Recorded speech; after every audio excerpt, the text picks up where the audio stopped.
Close your eyes and let your breathing slow. Tonight, we are going to walk together through a very long story.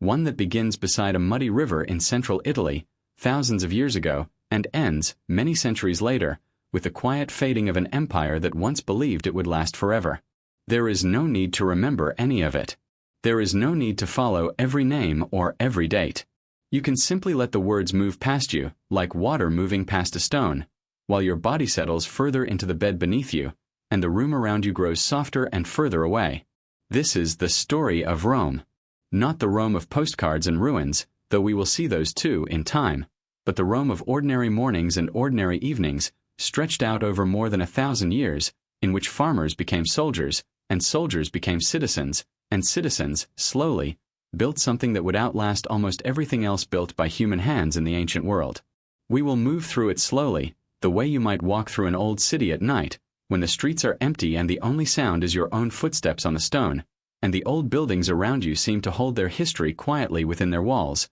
asking nothing of you except that you notice them, briefly, before moving on into the dark. There is nothing you need to do now except listen and let go. Rome, in its beginning, was nothing more than a scattering of huts on a hill above a river. The river was called the Tiber, and the hills were 7 in number, rising gently from marshy lowland, in a part of Italy known as Latium.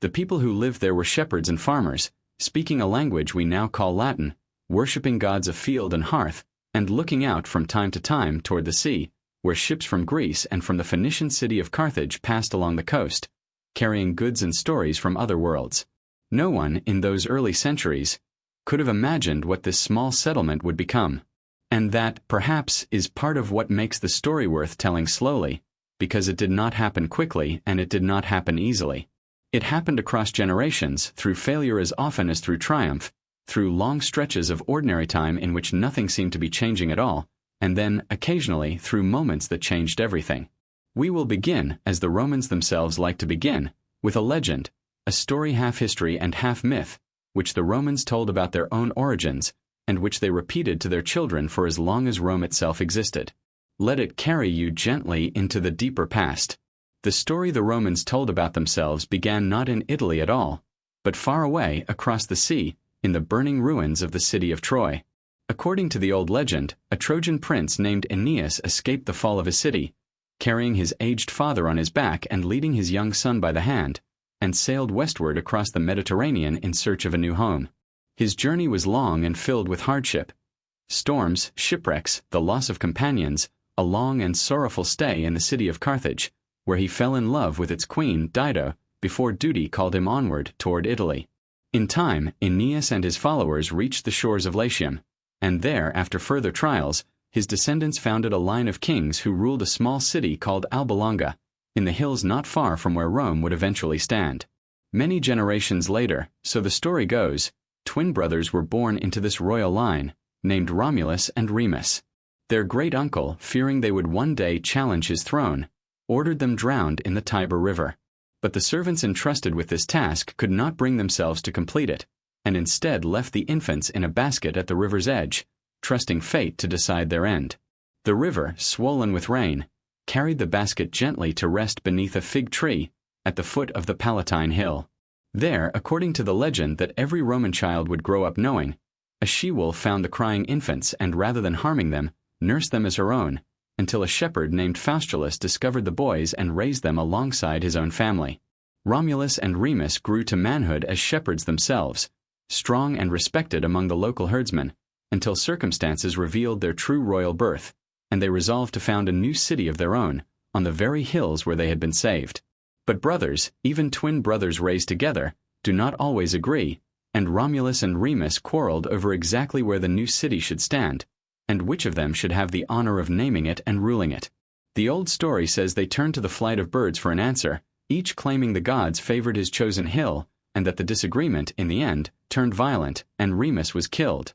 Some versions say by his brother's own hand, others say in the heat of an argument between followers that Romulus did not intend. Whatever the truth of it, Romulus alone founded the city on the Palatine Hill and gave it his own name, Rome. Tradition places this founding in the year we would now call 753 BCE, though of course no written record from that exact moment survives, The story was told and retold for centuries before anyone wrote it down, and like all such stories, it carries as much meaning as fact. The city Romulus founded was small and poor in its first years, and short of one crucial resource: women. The surrounding peoples were reluctant to intermarry with a settlement made up, according to legend, largely of runaway slaves, exiles, and adventurers who had gathered around Romulus in search of a new beginning. So Romulus devised a plan that has troubled and fascinated later generations in equal measure. He invited a neighboring people, the Sabines, to a great festival in Rome, and in the midst of the celebrations, his men seized the young Sabine women and carried them off to become wives of the Romans. War followed as the Sabine men marched on Rome to reclaim their daughters and sisters, but when the two armies finally met on the battlefield, it was the Sabine women themselves, now bound to Rome through marriage and motherhood, who stepped between the opposing lines and begged their fathers and their husbands to make peace rather than shed each other's blood. The two peoples, moved by this plea, united into a single community, and for a time Rome was ruled jointly by Romulus and the Sabine king, Titus Tatius, until Tatius died and Romulus ruled alone once more. Romulus reigned, according to tradition, for nearly 40 years, organizing the young city's people into tribes and a senate of elders, establishing its earliest laws and religious practices, before vanishing. The legend says he was taken up into the sky during a violent storm, carried off by his divine father, the war god Mars, to become a god himself, worshipped afterward under the name Quirinus. After Romulus, tradition tells of 6 more kings who ruled Rome in succession,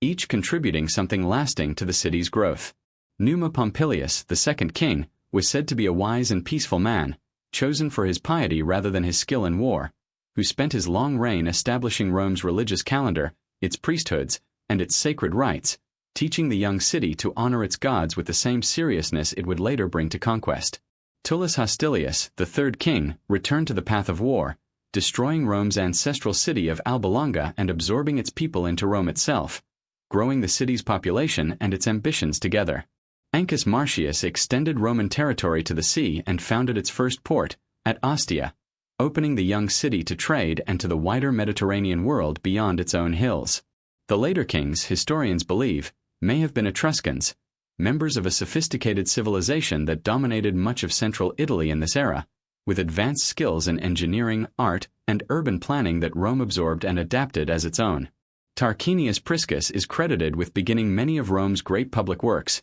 the draining of the marshy valley between its hills to create the Forum, which would become the beating heart of Roman public life for the rest of its history, and the construction of Rome's first great temples and stone buildings, replacing the wooden huts of its earliest days. Servius Tullius, who followed him, is remembered for organizing Rome's citizens into classes according to wealth, for military and voting purposes, and for building a great wall around the city's 7 hills, a wall whose stones, or their later replacements, would define Rome's boundaries for centuries to come. The final king, Tarquinius Superbus, Tarquin the Proud, became, in Roman memory, the very symbol of tyranny. He is said to have seized the throne through murder and to have ruled through fear rather than law, ignoring the Senate and the ancient customs of the city. It was the behavior of his son, however, that finally broke the patience of the Roman people. According to the story, the king's son, Sextus Tarquinius, committed a terrible crime against a noblewoman named Lucretia, who, after telling her family what had happened and extracting a promise of vengeance from them,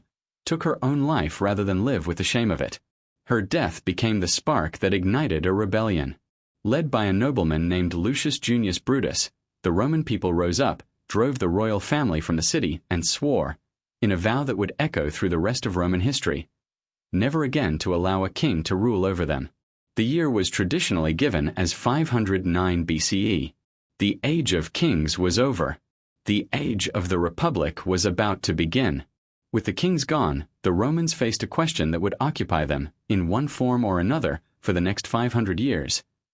How should a city govern itself, once it has decided that no single man should hold power alone? Their answer was the Republic, a word that comes from the Latin residential publica, meaning, roughly, the public thing, or the matter that belongs to everyone. In place of a king, the Romans created a system built around balance and division of power, so that no single person could ever again rule as Tarquin had ruled. At the head of this new system stood 2 officials called consuls, elected each year by the citizens, who together held the powers once belonging to the king: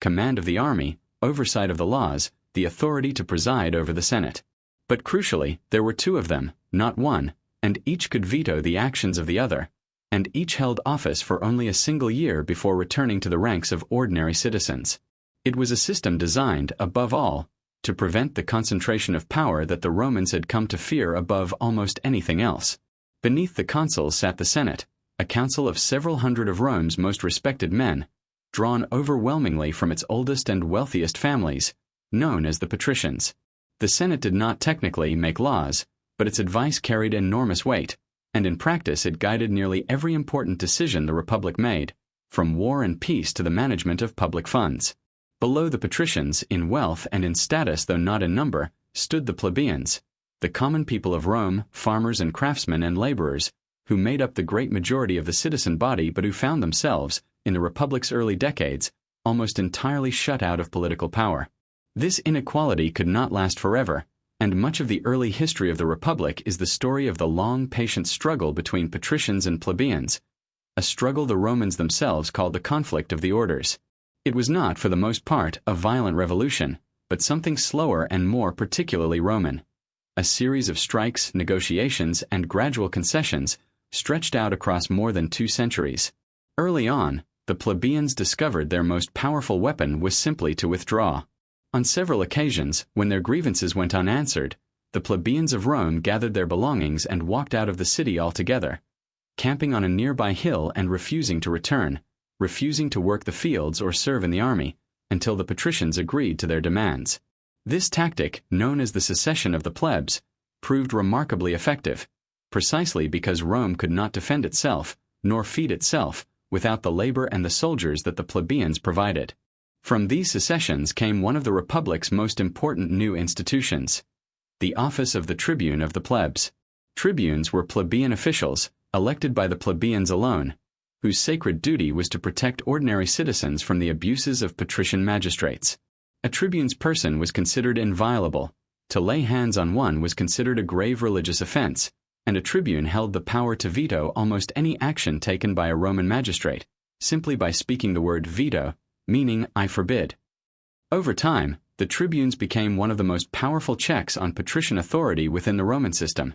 and the office would remain central to Roman politics for centuries. Another great victory for the plebeians came around the middle of the 5th century BCE, with the creation of Rome's first written law code, known as the 12 Tables. Before this time, Roman law existed largely as unwritten custom, interpreted and applied by patrician judges according to knowledge that ordinary plebeians had no access to, which left a great deal of room for abuse, since a plebeian could never be certain whether he was being judged fairly or simply according to the whims of his patrician betters. After years of plebeian pressure, a commission was appointed to write Rome's laws down and display them publicly, in the Forum, where any citizen could see them and know his rights. The resulting 12 tables covered everything from property and inheritance to debt and criminal punishment, and though the original bronze tablets on which they were inscribed have long since been lost, fragments of their text, preserved in later Roman writings, would remain a foundation of Roman law for the rest of its history. The struggle continued for generations after this. Plebeians pressed for the right to marry patricians, which was granted. They pressed for the right to hold the consulship itself, which came gradually, through the 4th century BCE, as one office after another was open to plebeian candidates. Finally, in 287 BCE, a law known as the Lex Hortensia declared that resolutions passed by the assembly of the plebeians would have the full force of law, binding on patricians and plebeians alike, without requiring Senate approval, the final and most complete victory of the long struggle between the orders. From this point forward, Rome's political system, while still deeply unequal in practice, since wealth continued to concentrate power in the hands of a relatively small elite, was at least formally open to the participation of every citizen. While this internal struggle unfolded, Rome was also slowly and often painfully extending its control over the rest of Italy. In its earliest decades, the young republic fought almost constantly with its neighbors. Other Latin cities, the Etruscans to the north, the hill tribes of the Apennines to the east and south, wars that were, in these early centuries, more often about survival than conquest. One of the most storied of these early conflicts was the 10-year siege of the Etruscan city of Veii, a rival power just a short distance north of Rome, which finally fell to Roman forces around 396 BCE after a long and difficult campaign that Roman writers, centuries later, would compare to the legendary siege of Troy itself. Rome's confidence, however, was shattered only a few years later, in one of the most traumatic episodes of its early history. Around 390 BCE, a group of Gallic tribes from the north, having crossed the Alps into Italy, defeated a Roman army and marched, largely unopposed, into the city of Rome itself, which they occupied and, according to tradition, burned for the better part of a year, while the few defenders who remained held out on the Capitoline Hill. The story is told that the defenders were nearly caught by surprise in a Gallic night attack, and were saved only when the sacred geese kept in the temple of Juno, disturbed by the intruders, began honking loudly enough to wake the sleeping garrison. Eventually, the Gauls agreed to withdraw in exchange for a large payment of gold, and Rome, humiliated but not destroyed, set about rebuilding. The sack of Rome by the Gauls left a lasting mark on the Roman psyche, a deep and abiding fear of invasion from the north that would echo through Roman politics for centuries afterward, but it did not end Rome's rise. If anything, the Romans emerged from this disaster with renewed determination, strengthening their city's walls, reforming their army, and resuming their steady expansion across the Italian peninsula. Over the following century, through a combination of military conquest, shrewd diplomacy, and the gradual extension of Roman citizenship, sometimes full, sometimes partial, to defeated peoples, Rome absorbed one Italian people after another. The other Latin cities, the Samnites of the Central Mountains, after a series of long and grueling wars, and finally the Greek cities of southern Italy, which fell to Rome after a difficult war against King Pyrrhus of Epirus,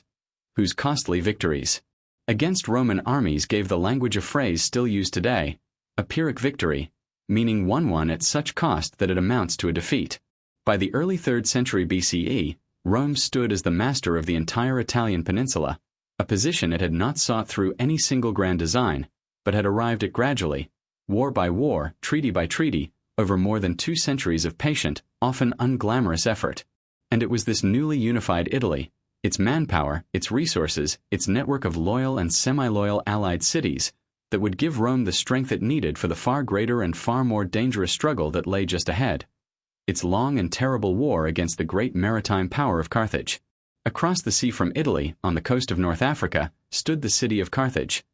Founded, according to its own legends, by Phoenician settlers from the city of Tyre, led by a queen named Dido, the very same Dido whose story would later become entwined with that of the Trojan Aeneas in Roman legend. By the 3rd century BCE, Carthage had grown into the greatest maritime power in the western Mediterranean, with a vast trading network stretching from Spain to Sicily to the African coast, a powerful navy, and immense wealth drawn from commerce, agriculture, and the silver mines of Spain. For Rome, freshly master of Italy but with no navy to speak of, and no experience of overseas warfare, Carthage represented both a natural rival and, at first, an unfamiliar kind of threat.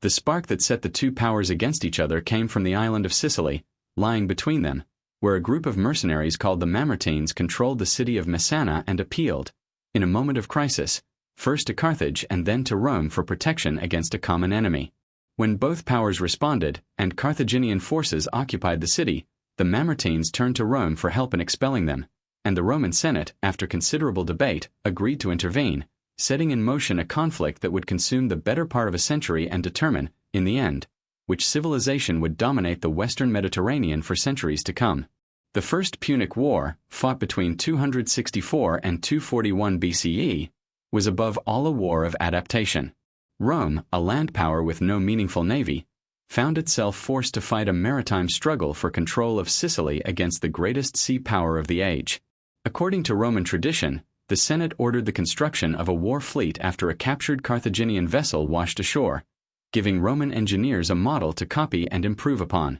Within a remarkably short time, Rome had built and crewed a fleet capable of challenging Carthage at sea, though Roman sailors, still inexperienced, compensated for their lack of skill with an ingenious device called the corvus, a boarding bridge that could be dropped onto an enemy ship, allowing Roman soldiers to fight the kind of close, hand-to-hand battle at which their legions excelled, turning naval combat into something closer to a land battle fought on water. The war ground on for more than 2 decades, marked by dramatic reversals on both sides. Roman fleets destroyed by storms as often as by enemy action, a disastrous Roman invasion of North Africa under the general Regulus that ended in defeat and, according to later and possibly exaggerated tradition, Regulus's own death by torture after his capture, until, exhausted and financially strained, both sides finally reached a settlement. Carthage agreed to abandon Sicily entirely and to pay a heavy indemnity to Rome, and the island became Rome's first overseas province, governed not as an ally but as a possession,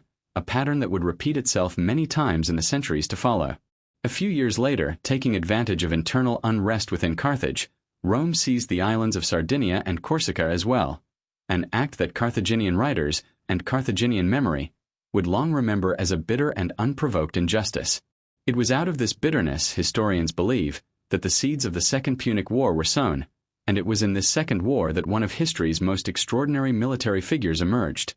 The Carthaginian general Hannibal Barca, son of Hamilcar Barca, who had fought against Rome in the First War and who, according to tradition, made his young son swear an oath of eternal hostility toward Rome before an altar. Hannibal grew up in Spain, where his family had built a new Carthaginian power base after the loss of Sicily, and by his mid-20s he commanded Carthaginian forces there himself. In 218 BCE, following a dispute over the Spanish city of Saguntum, war broke out once more between Rome and Carthage, and Hannibal, rather than waiting for Rome to strike first, resolved on one of the boldest strategic gambles in ancient history. Rather than crossing by sea, where Roman naval power might intercept him, Hannibal marched his army, including, famously, a contingent of war elephants, overland from Spain through southern Gaul and across the Alps themselves, in a grueling crossing that cost him a substantial portion of his men and nearly all of his elephants to cold, hunger, and the attacks of hostile mountain tribes, but that brought him, entirely unexpectedly, into northern Italy, deep inside Roman territory before Rome had even fully mobilized to meet him. The shock of Hannibal's arrival was immense, and the disasters that followed for Rome were among the worst in its entire history. At the Trebia River, and then at Lake Trasimene, where Hannibal ambushed an entire Roman army in thick morning fog, Roman forces were annihilated. And then, in 216 BCE, at a small town called Cannae in southern Italy, Hannibal inflicted what remains, by most estimates, one of the single bloodiest defeats in the history of warfare, encircling and destroying a Roman army of some 50 to 80,000 men in a single day, through a masterful double envelopment that military strategists and historians would study and admire for the next 2,000 years. And yet, extraordinarily, Rome did not surrender. This, perhaps more than any single battle, is the true story of the Second Punic War,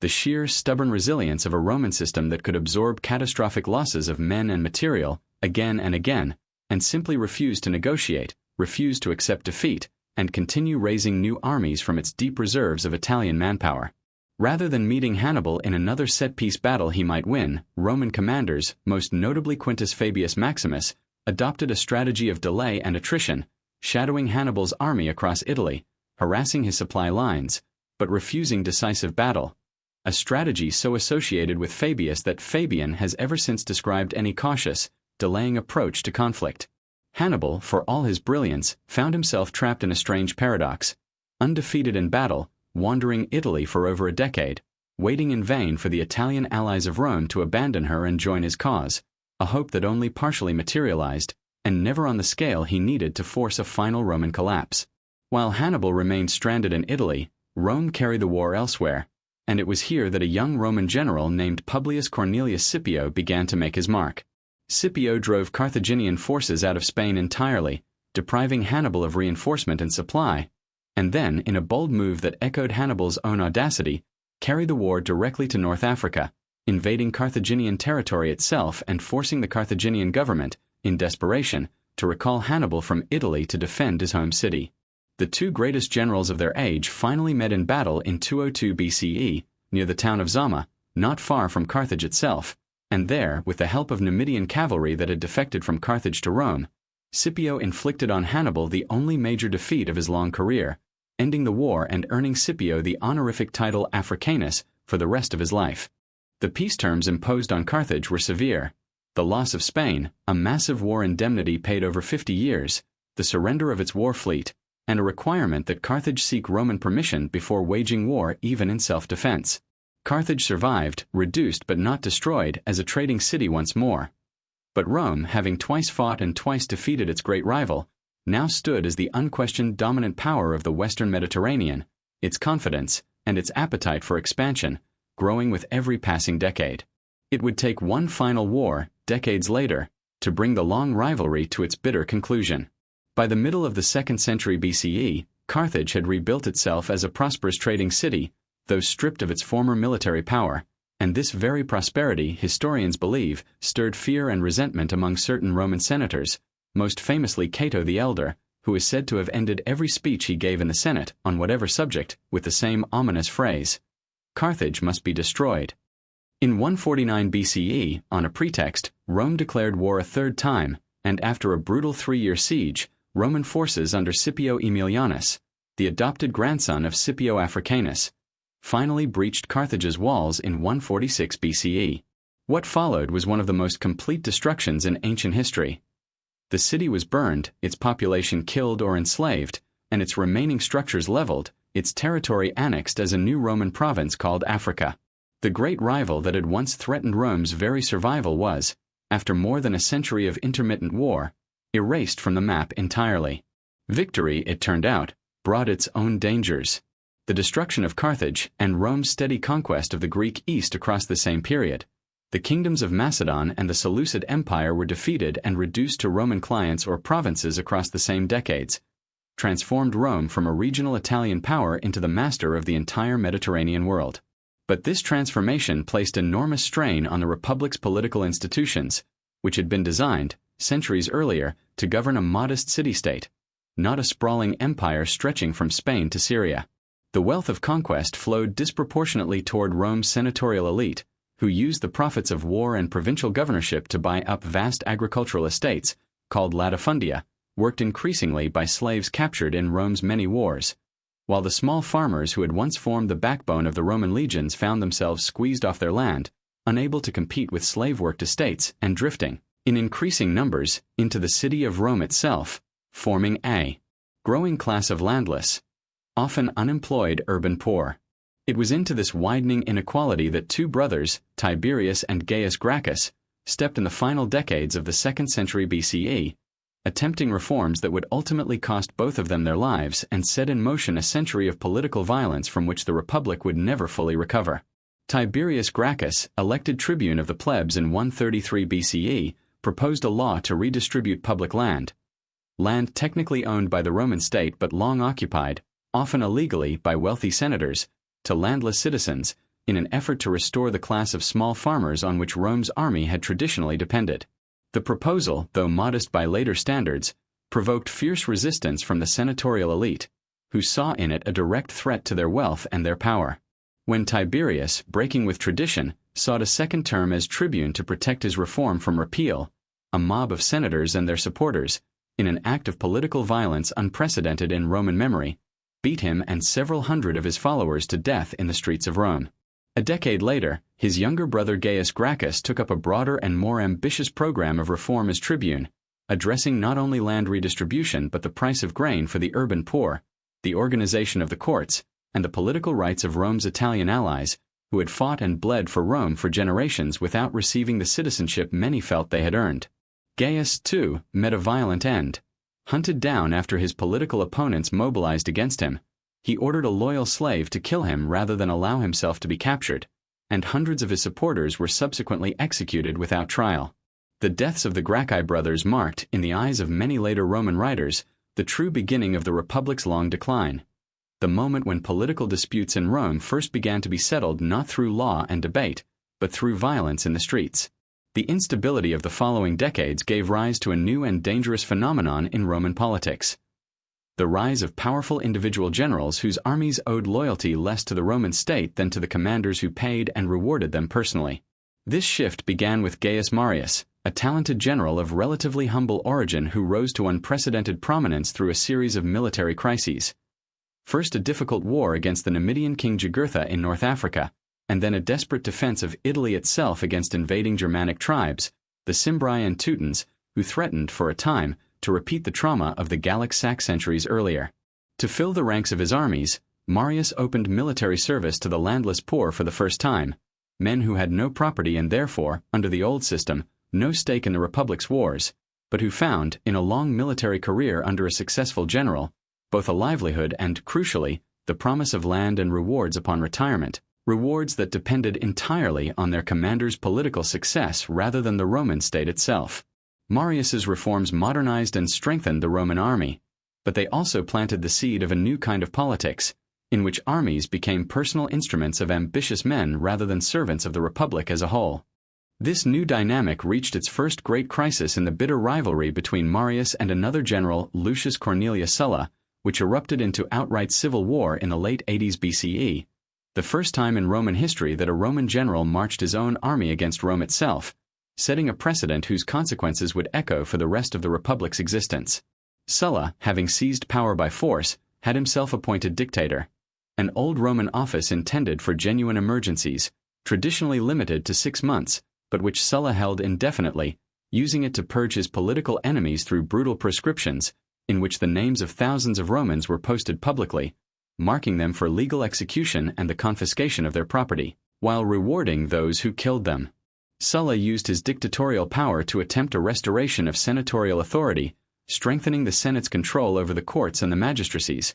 before, in a move that surprised many of his contemporaries, voluntarily resigning his dictatorship and retiring from public life. But the precedent he had set, that a general with a loyal army could seize control of the state by force, could not be undone by his resignation alone, and it would shape the final, fatal decades of the Roman Republic. In the generation that followed Sulla, a small number of extraordinarily ambitious men came to dominate Roman politics, their careers built on military conquest, personal wealth, and the loyalty of soldiers who looked to them, rather than to the Senate, for their futures. Pompey the Great won extraordinary military victories in Spain, against pirates who had come to plague the Mediterranean, and in the east against the kingdoms of Pontus and Armenia, returning to Rome as its most celebrated general, and its wealthiest. Marcus Licinius Crassus, whose fortune was said to be the greatest in Rome, built his power on wealth as much as arms, though he too sought military glory, most famously in crushing the great slave rebellion led by the gladiator Spartacus,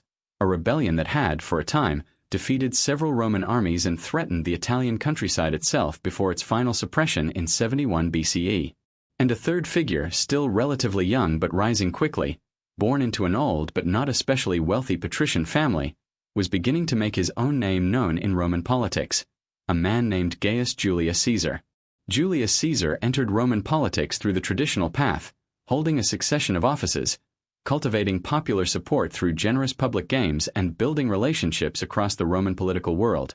But for years he remained overshadowed by the greater wealth and military reputations of Pompey and Crassus. In 60 BCE, recognizing that each of them could accomplish more by cooperating than by competing, the three men formed an informal private political alliance that later historians would call the First Triumvirate. Not an official office, but a pact by which Pompey, Crassus, and Caesar agreed to support one another's ambitions and dominate Roman politics between them, sidelining the Senate's traditional authority in the process. The alliance secured Caesar the governorship of Gaul, and it was there, over the following decade, that Caesar built the military reputation and the devoted army that would eventually make him the most powerful man in Rome. His campaigns in Gaul, which he documented himself in a series of famous commentaries, were extraordinarily successful and extraordinarily brutal, resulting in the conquest of the entire region,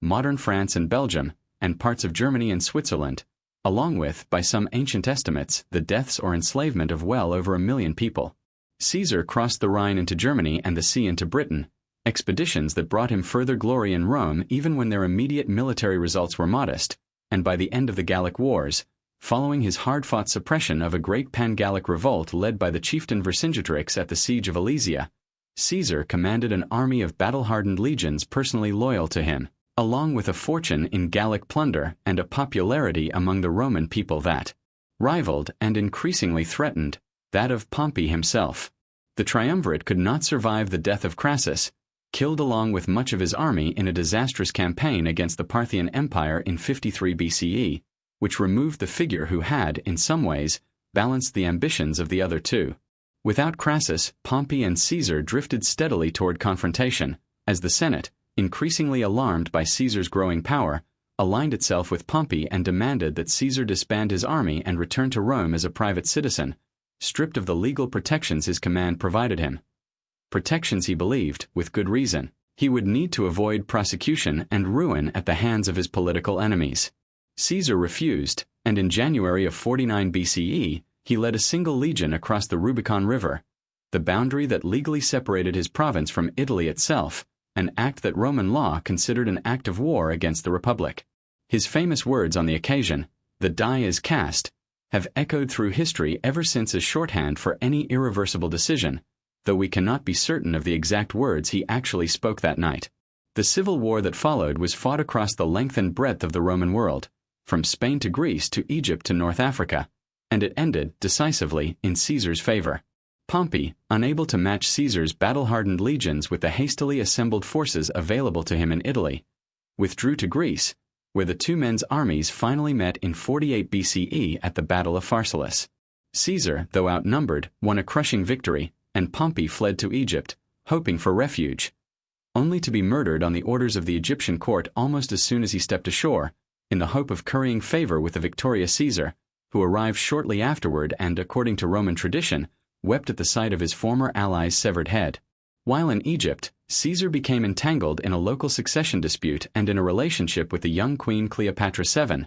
helping to secure her throne against her rivals, before returning to finish the war against Pompey's remaining supporters, whom he defeated in North Africa and finally in Spain over the following 2 years. With his rivals eliminated, Caesar returned to Rome as its unchallenged master, holding the office of dictator, ultimately for life, and using his power to enact a sweeping program of reforms, a reorganization of Rome's calendar, still recognizably the basis of the calendar we use today, the extension of citizenship to more of Rome's provincial subjects, debt relief for struggling citizens, and public building projects intended to remake the city itself. To many ordinary Romans, and to many of his soldiers, Caesar's rule brought welcome stability after decades of civil strife. But to a substantial number of senators, particularly those who still believed in the old republican traditions of shared, temporary power, Caesar's accumulation of permanent, personal authority looked disturbingly like the return of monarchy that their ancestors had overthrown 5 centuries earlier. A conspiracy formed among a group of senators, some of them former enemies of Caesar who had been pardoned and even promoted by him, others longtime friends and allies who nonetheless feared what his growing power meant for the republic they still believed in. On the Ides of March, the 15th day of March, in the year 44 BCE, Caesar was stabbed to death in a meeting of the Senate struck, according to ancient sources, some 23 times by a group that ultimately included more than 60 conspirators, among them Marcus Junius Brutus, a man Caesar had treated almost as a son, and whose presence among the assassins, tradition says, prompted Caesar's final, famous words of astonished sorrow. The conspirators believed that killing Caesar would restore the Republic to its old balance of shared, temporary power. They could not have been more wrong. Rather than restoring the old order, Caesar's death plunged Rome into another round of civil war, one that would not end until the Republic itself had ceased to exist. In the chaos that followed Caesar's assassination, a new alliance emerged to hunt down and defeat his killers, the Second Triumvirate, this time a formal, legally recognized arrangement between 3 men. Mark Antony, Caesar's most trusted lieutenant and a formidable soldier in his own right. Marcus Lepidus, a senior statesman whose influence would fade quickly, and Gaius Octavius, Caesar's great-nephew and adopted heir, only 18 years old at the time of his adoptive father's death, but possessed of a political shrewdness that would, in time, prove greater than that of any of his rivals. Taking the name Gaius Julius Caesar Octavianus in honor of his adoptive father, and known to history simply as Octavian, this young man would, over the following decade and a half, outmaneuver every rival for power and transform the Roman world more completely than even Caesar himself had managed. The Second Triumvirate began, much like Sulla's dictatorship before it, with brutal proscriptions against political enemies, in which thousands of Romans, including the great orator and statesman Cicero, were killed and their property confiscated to fund the triumvir's armies. United for the moment by their shared goal of avenging Caesar, Antony and Octavian led their forces against Brutus and Cassius, the leading conspirators, defeating them decisively at the Battle of Philippi in Greece in 42 BCE,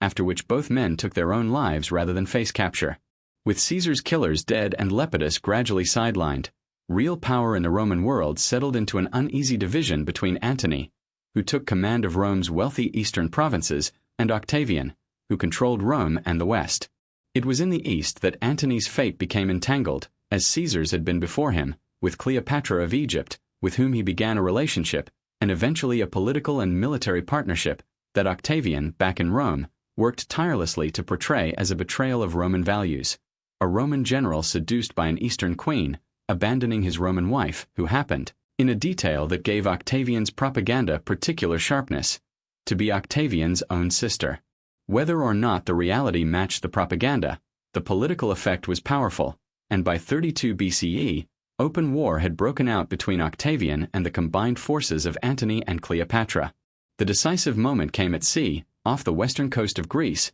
near a promontory called Actium, in September of 31 BCE, where the fleets of Octavian, commanded by his brilliant admiral Marcus Agrippa, met the combined fleet of Antony and Cleopatra in a battle that would determine the fate of the entire Mediterranean world. The battle itself was somewhat indecisive in its early stages, but Cleopatra's fleet, for reasons debated by historians ever since, withdrew from the fighting, and Antony, in a decision that has puzzled and fascinated historians for 2,000 years, abandoned his own fleet to follow her, leaving his forces leaderless and his cause effectively lost. Both fled to Egypt, where, the following year, as Octavian's forces closed in on Alexandria, first Antony and then Cleopatra took their own lives rather than be paraded through Rome as captives. Egypt, the last great independent kingdom to emerge from the wreckage of Alexander the Great's empire, became a Roman province, and Octavian stood, at the age of 32, as the unchallenged master of the entire Roman world. What Octavian did next would prove to be, arguably, his greatest political achievement,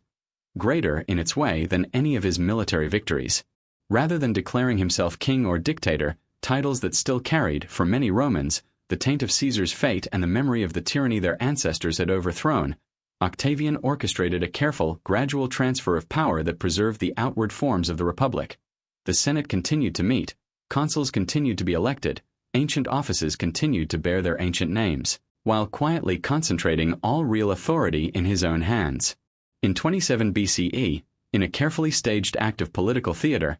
Octavian offered to relinquish his extraordinary powers and restore the Republic fully to the Senate and people of Rome. The Senate, as he surely anticipated, refused, begging him to remain in control for the good of the state, and granted him, in gratitude, a new name, Augustus, meaning roughly the revered one, a title with religious as well as political connotations that no Roman had ever borne before. Under the fiction of a restored republic, Augustus ruled Rome, in practice, as its first emperor for the next 4 decades, a period that came to be called the Principate, from Augustus's preferred, modest title of princeps, or first citizen. His reign brought to an end more than a century of nearly continuous civil war and political violence, ushering in a long period of relative internal peace across the Roman world that later writers would call the Pax Romana, the Roman peace, a peace that would, with occasional interruptions, endure for roughly 2 centuries. Augustus reorganized nearly every aspect of Roman government and society. He created a permanent, professional standing army loyal directly to the emperor rather than to individual generals, addressing the very problem that had destroyed the Republic. He established a new imperial bureaucracy to administer the provinces more directly and more fairly than the often corrupt provincial governors of the Republican era.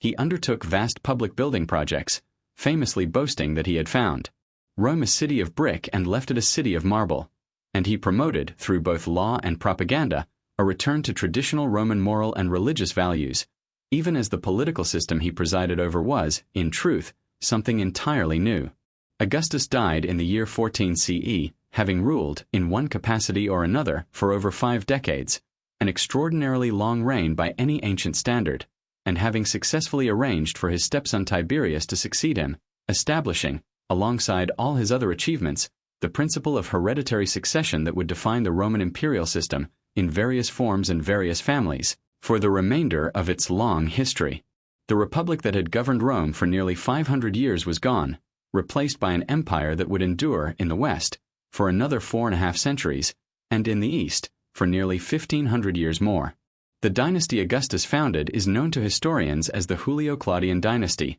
combining the family names of Augustus's own Julian line with that of the Claudian family, from which his wife Livia and several of his successors descended. Over the following century, this single extended family would produce some of the most famous and most notorious rulers in all of Roman history,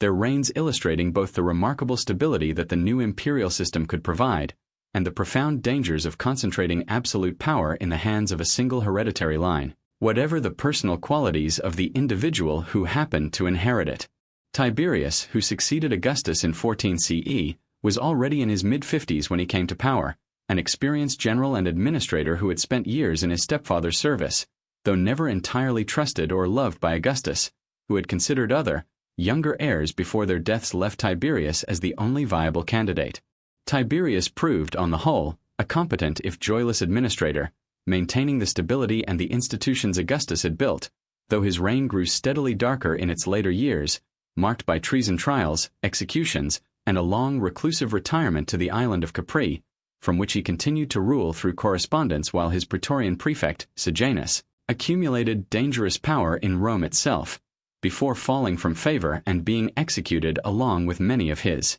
associates and family members. Tiberius was succeeded in 37 CE by his great-nephew Gaius, better known to history by his childhood nickname, Caligula, meaning little boots, a reference to the miniature soldier's uniform he wore as a boy accompanying his father's military campaigns. Caligula's reign began with considerable popular enthusiasm as the son of the beloved general Germanicus, but descended, according to ancient sources, into a period of erratic and often cruel behavior, marked by extravagant spending, humiliating treatment of the Senate, and behavior that struck contemporaries as increasingly unstable, though modern historians debate how much of the surviving, deeply hostile record reflects genuine derangement and how much reflects the exaggerations of later writers eager to blacken his memory. Whatever the truth of his character, Caligula's relationship with Rome's elite deteriorated badly enough that in 41 CE, after less than 4 years in power, he was assassinated by officers of his own Praetorian Guard. In the confusion that followed Caligula's murder, the Praetorian Guard, searching the imperial palace, is said to have discovered Caligula's uncle, Claudius, hiding behind a curtain,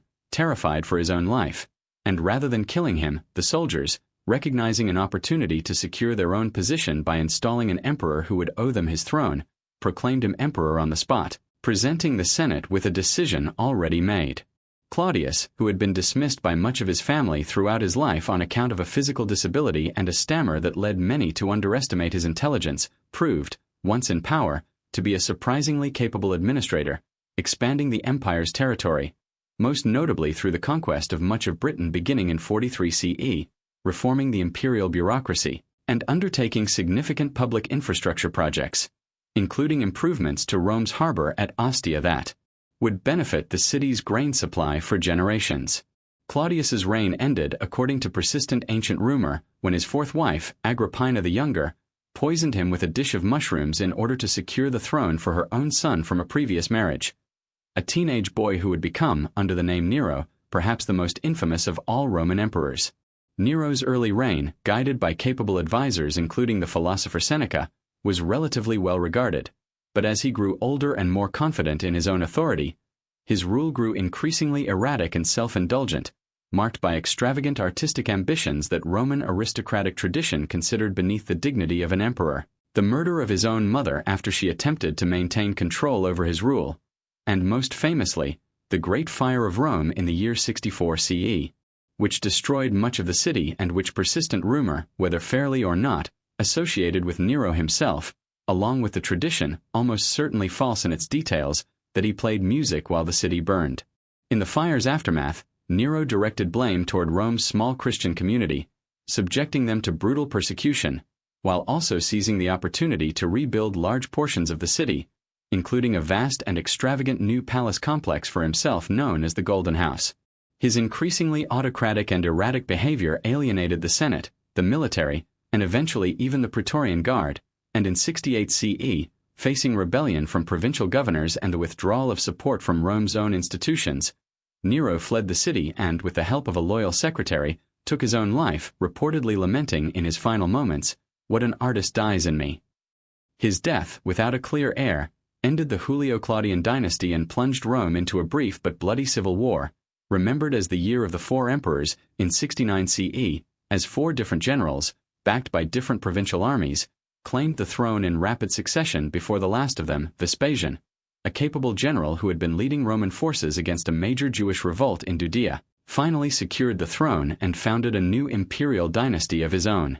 Vespasian, the founder of the Flavian dynasty, came from a relatively modest family background compared to many of his imperial predecessors, and brought to the throne a reputation for practicality, hard work, and a certain down-to-earth humor that contemporaries found refreshing after the excesses of Nero's final years. He restored financial stability to an empire whose treasury had been drained by Nero's extravagance and by the recent civil war, undertook major building projects in Rome, including the beginning of construction on what would become the most famous amphitheater in history, the Flavian Amphitheater, better known to later ages as the Colosseum, and successfully passed power to his own son, Titus, upon his death in 79 CE. Titus's reign, though brief, was marked by two great disasters that would echo through history.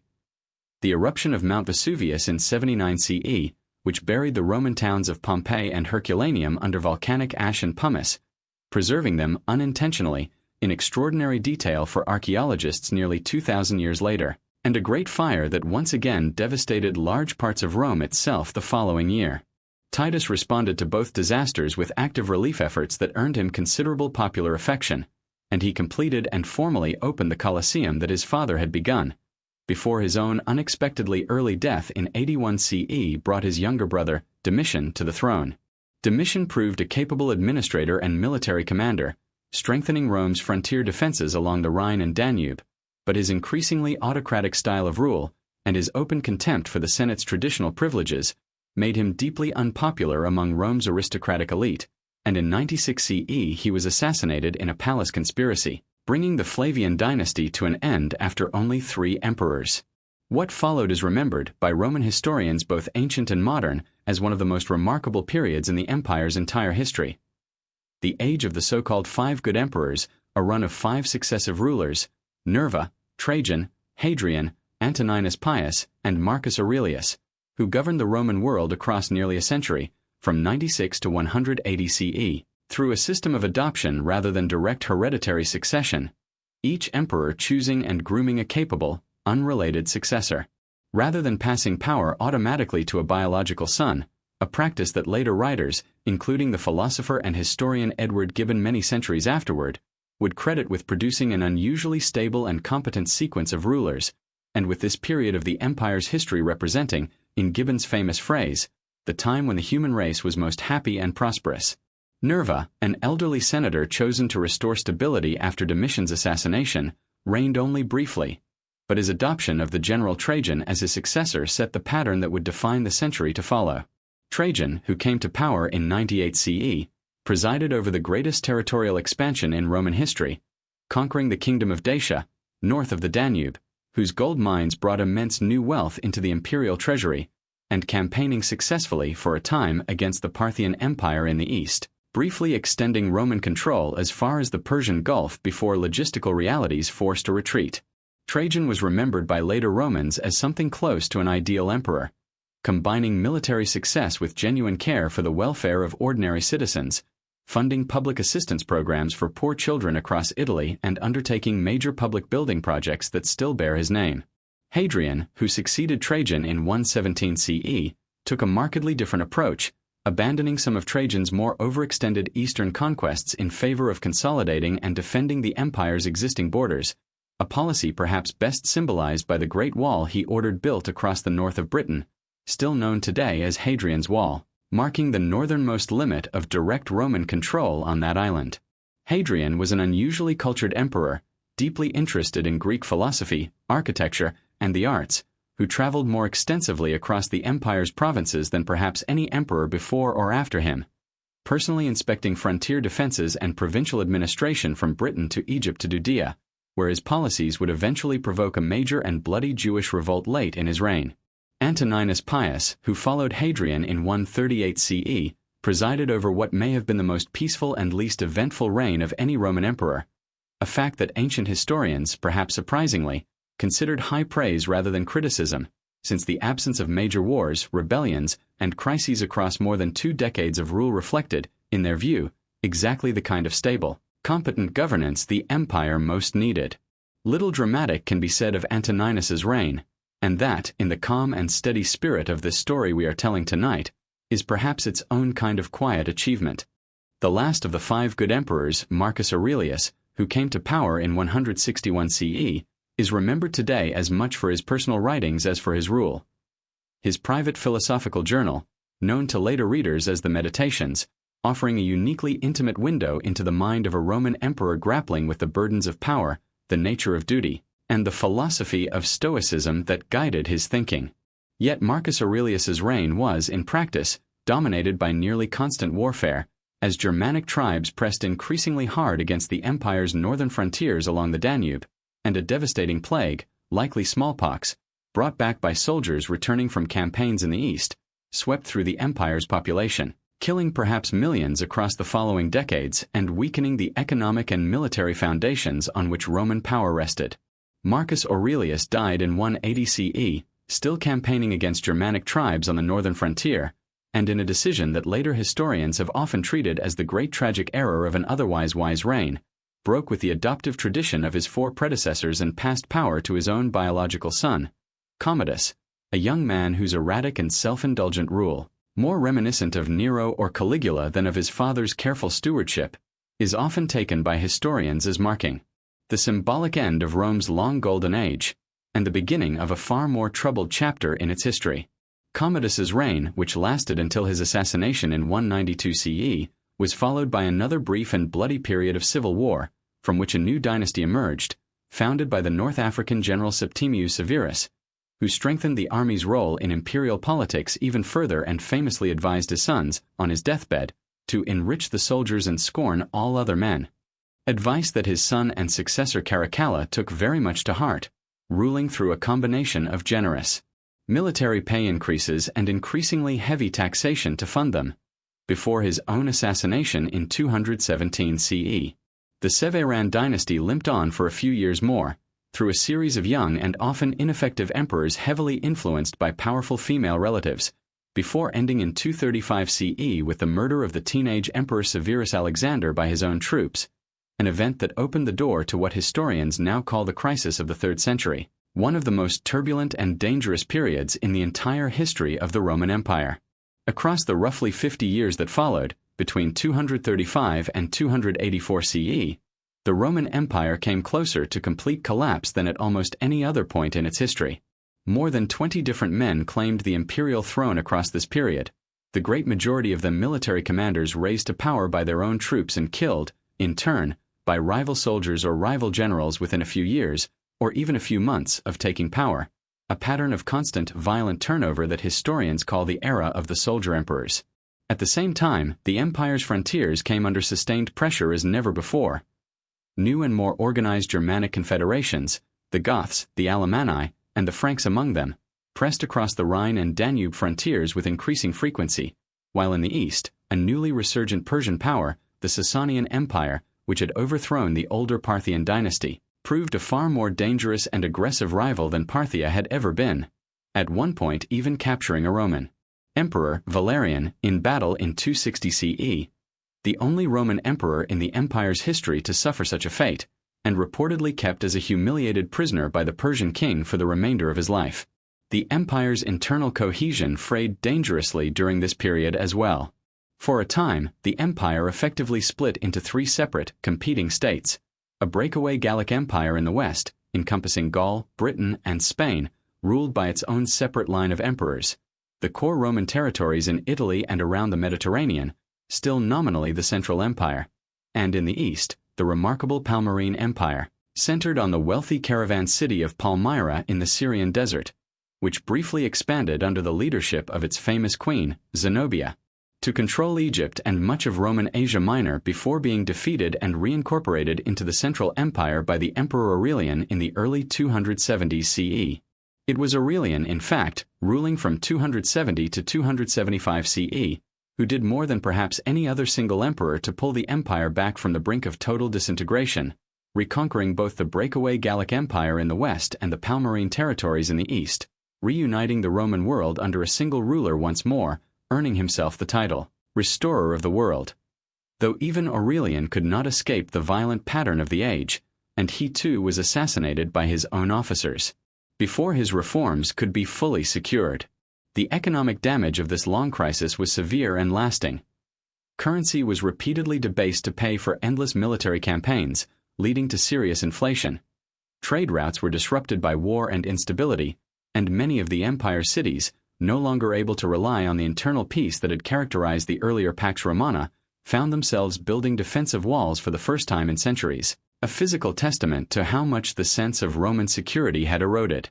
Real, lasting stability finally returned to the Roman world under the Emperor Diocletian, who came to power in 284 CE and undertook a series of reforms so sweeping that historians generally treat his reign as the beginning of a genuinely new phase of Roman history,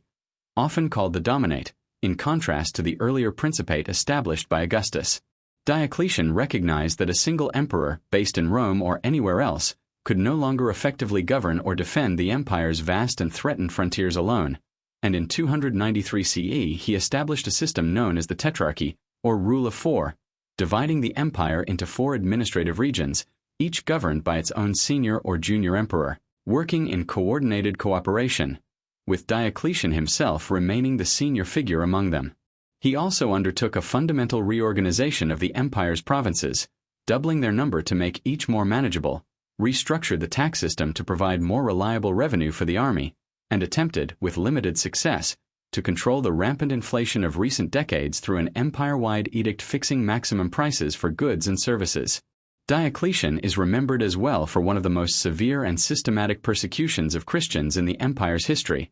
launched in 303 CE in an apparent attempt to restore what he saw as the traditional religious foundations of Roman society and Roman success, a policy that, in a striking historical irony, would be almost entirely reversed within little more than a decade by one of his own successors. In 305 CE, in an almost unprecedented act for a Roman emperor, Diocletian voluntarily retired from power, reportedly to cultivate cabbages at his palace on the Adriatic coast, intending his carefully designed system of orderly succession to continue without him. It did not. Within a few years, the Tetrarchy's carefully balanced arrangements collapsed into a fresh round of civil wars among rival claimants to the throne, from which one figure would eventually emerge triumphant, and whose reign would transform the Roman world as profoundly as Augustus's had, 3 centuries before, Constantine. Constantine, the son of one of the Tetrarchic emperors, was proclaimed emperor by his troops in Britain in 306 CE upon his father's death, and spent the following years fighting his way to sole control of the Western Empire, and eventually the entire Roman world. The decisive moment of his rise came in 312 CE, at the Battle of the Milvian Bridge outside Rome, against his rival Maxentius, a battle that Christian tradition would remember as a turning point not only in Constantine's career but in the entire religious history of the Western world, since Constantine reportedly experienced a vision before the battle, instructing him to mark his soldiers' shields with a Christian symbol, and attributed his subsequent victory to the God of the Christians. Whatever the precise nature of his personal beliefs and their sincerity, questions historians continue to debate to this day, Constantine's victory marked the beginning of a dramatic shift in the fortunes of Christianity within the Roman Empire. The following year, in 313 CE, Constantine and his eastern co-emperor Licinius issued the Edict of Milan, granting religious toleration throughout the empire and ending the persecutions that had periodically targeted Christians for nearly 3 centuries. Constantine himself became an active patron of the Christian Church, funding the construction of major basilicas in Rome and elsewhere, involving himself directly in Christian theological disputes, most notably convening the Council of Nicaea in 325 CE to resolve a major doctrinal controversy and establish a unified Christian creed, and, according to tradition, receiving Christian baptism himself only on his deathbed in 337 CE. Within a century of Constantine's reign, Christianity would move from a persecuted minority faith to the empire's officially established religion, a transformation with consequences that would extend far beyond the eventual fall of the empire itself, shaping the religious and cultural landscape of Europe and the Mediterranean world for the next 1,000 years and more. Constantine's reign brought one further transformation whose consequences would prove equally lasting. In 330 CE, he formally dedicated a new imperial capital on the site of the ancient Greek city of Byzantium, strategically positioned on the waters separating Europe from Asia, which he renamed Constantinople in his own honor. Though Rome itself would remain, for a time, a city of great symbolic importance, the empire's political and military center of gravity shifted decisively eastward, toward this new capital, over the following century. A shift that would prove crucial to the very different fates that awaited the empire's western and eastern halves in the centuries to come. Before we follow the empire into its long final decline, let us slow down even further and rest for a while on something other than emperors and battles, on the quieter, more ordinary texture of life within the Roman world at the height of its power, in the centuries of relative peace we have just described. It is easy, in a story built from wars and successions, to forget that most people living under Roman rule, across most of its history, experienced very little of any of it directly. They were farmers, artisans, merchants, and laborers, living their lives according to the rhythm of seasons and markets rather than the rhythm of imperial politics, and it is worth spending some time now simply imagining what that life may have felt like. At the center of nearly every Roman city, large or small, stood the Forum, an open public square surrounded by temples, government buildings, and covered marketplaces, serving as the heart of civic and commercial life, much as the great Forum in Rome itself had served since the earliest days of the Republic. Here, citizens gathered to hear public announcements, to conduct business, to listen to political speeches, and simply to see and be seen among their neighbors. Roman cities were connected to one another, and to Rome itself, by an extraordinary network of roads, engineered with a skill that would not be matched in much of Europe for well over 1,000 years after the empire's fall. Roads built in layers of stone and gravel, designed to drain rainwater efficiently, running in famously straight lines wherever the terrain allowed, so that a well-organized courier system could carry messages and officials across the length of the empire with a speed and reliability that later medieval travelers could only envy. Water, too, moved across the Roman landscape with remarkable engineering sophistication, carried into cities through aqueducts, some of them running for many dozens of miles, crossing valleys on tall arched bridges whose ruins still stand today in Spain, France, and elsewhere, delivering fresh water to public fountains, private homes of the wealthy, and the great public baths that formed such a central part of Roman social life. A visit to the baths was not simply about cleanliness, though the Romans certainly valued that. It was a daily social ritual, a place where citizens of different classes might mingle, exercise, read, converse, and relax in a sequence of rooms kept at different temperatures, from the cold plunge of the frigidarium to the steamy heat of the caldarium, all heated by an ingenious underfloor system called a hypocaust, in which hot air from furnaces circulated beneath raised floors and through hollow walls. Roman cities offered their populations entertainment on a scale that would not be matched again until the modern era. The great amphitheaters, of which the Colosseum in Rome remains the most famous surviving example, hosted gladiatorial combats, staged animal hunts bringing exotic creatures from across the empire's African and Asian territories, and occasionally even mock naval battles, flooding the arena floor for the purpose. Chariot racing, held in vast oval stadiums called circuses, the largest of which, the Circus Maximus in Rome, could reportedly hold over 100,000 spectators, commanded a passionate following not unlike that of modern professional sports, with fans dividing their loyalty among competing racing factions identified by color, and with successful charioteers achieving a level of fame and wealth comparable to that of the greatest gladiators. The Roman poet Juvenal, writing with a certain critical edge, observed that the Roman people had traded their old political engagement for a simpler set of desires, wanting nothing more, in his memorable phrase, than bread and circuses, free grain distributions and public entertainment. A phrase that has outlived the empire itself as a description of how governments might seek to pacify a restless population. Religion permeated nearly every aspect of Roman public and private life, though in a form quite different from the religious traditions many listeners tonight might be most familiar with. The Romans worshipped a large family of gods, many of them adapted from Greek religious tradition and given Roman names. Jupiter, king of the gods, corresponding to Greek Zeus. Juno, his wife. Mars, god of war.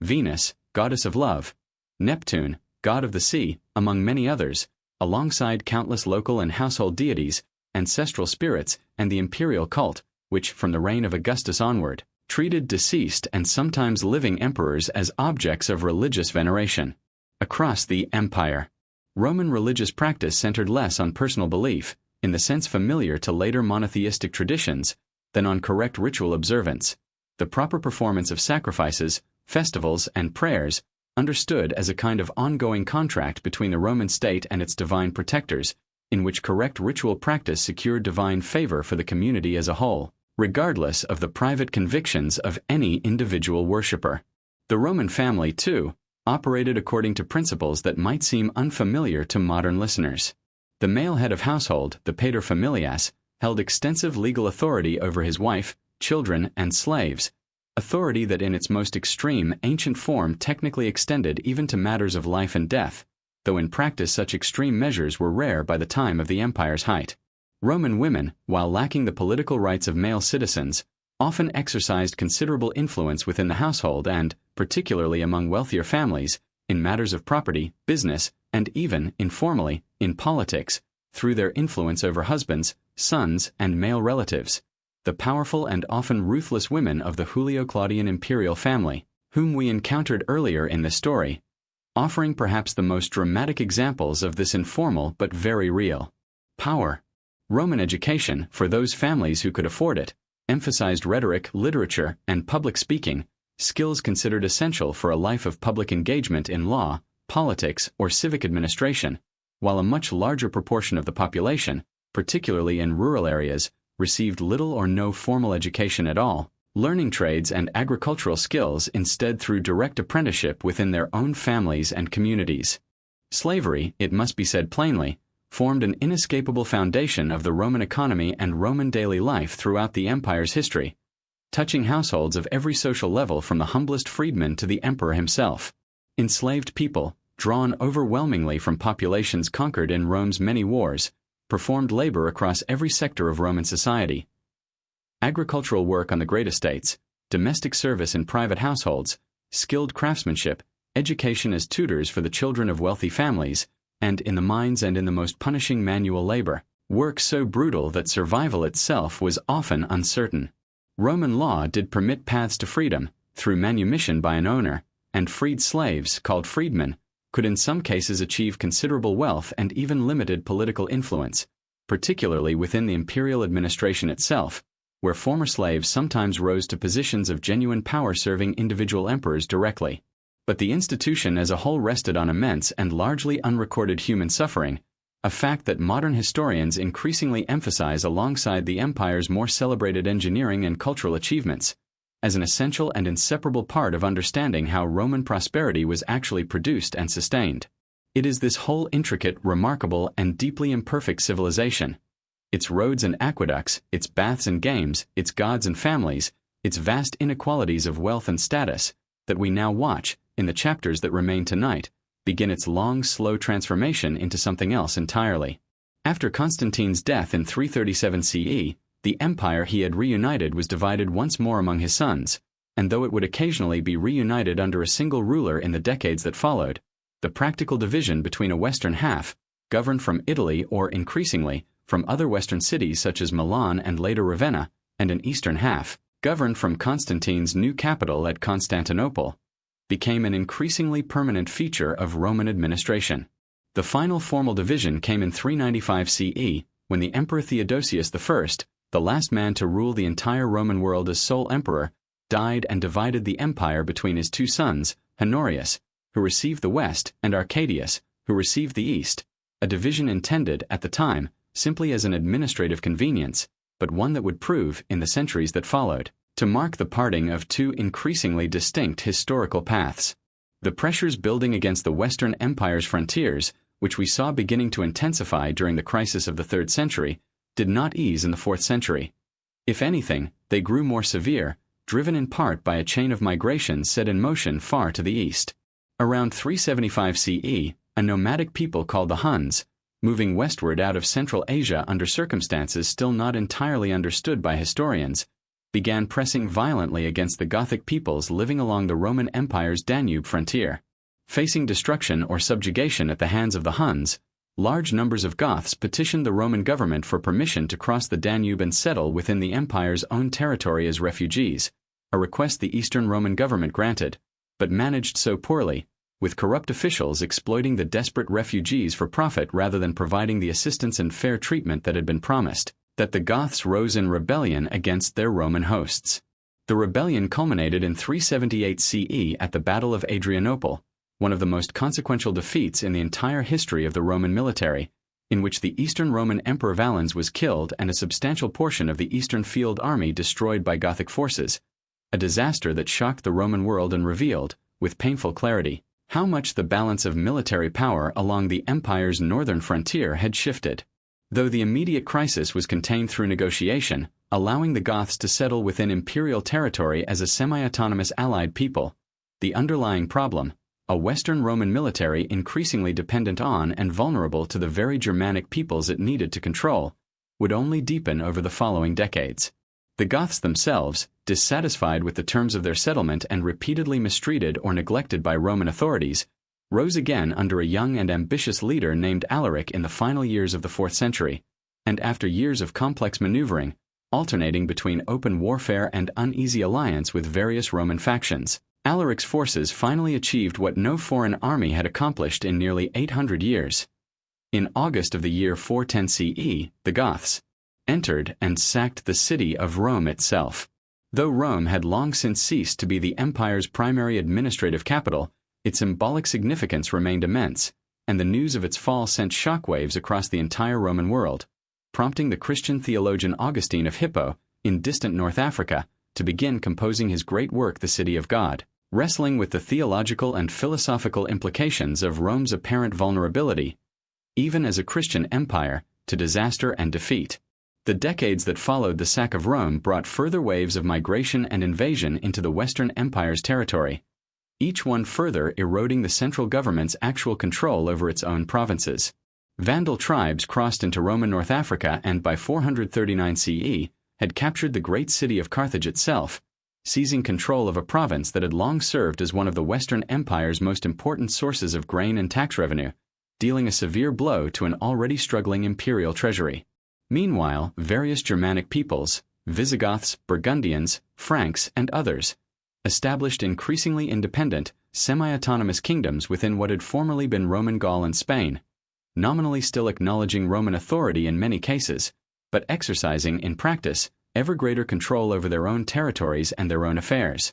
Perhaps the most famous thread of this turbulent era came from the Huns themselves, whose westward migration had set this whole chain of events in motion, and who, under their formidable leader Attila, launched devastating campaigns against both the eastern and western halves of the Roman Empire through the 440s and early 450s CE, extracting massive tribute payments from the Eastern Empire and invading Gaul and Italy directly, earning, in later Christian tradition, the fearsome title, the Scourge of God. Attila's invasion of Gaul in 451 CE was turned back at the Battle of the Catalonian Plains by a combined Roman and Visigothic army led by the Western Roman general Flavius Aetius, one of the last great military victories the Western Empire would achieve on its own soil, though Attila returned the following year to invade Italy itself, laying waste to several northern Italian cities before, according to later and possibly legendary tradition, being persuaded to withdraw by a personal appeal from Pope Leo I.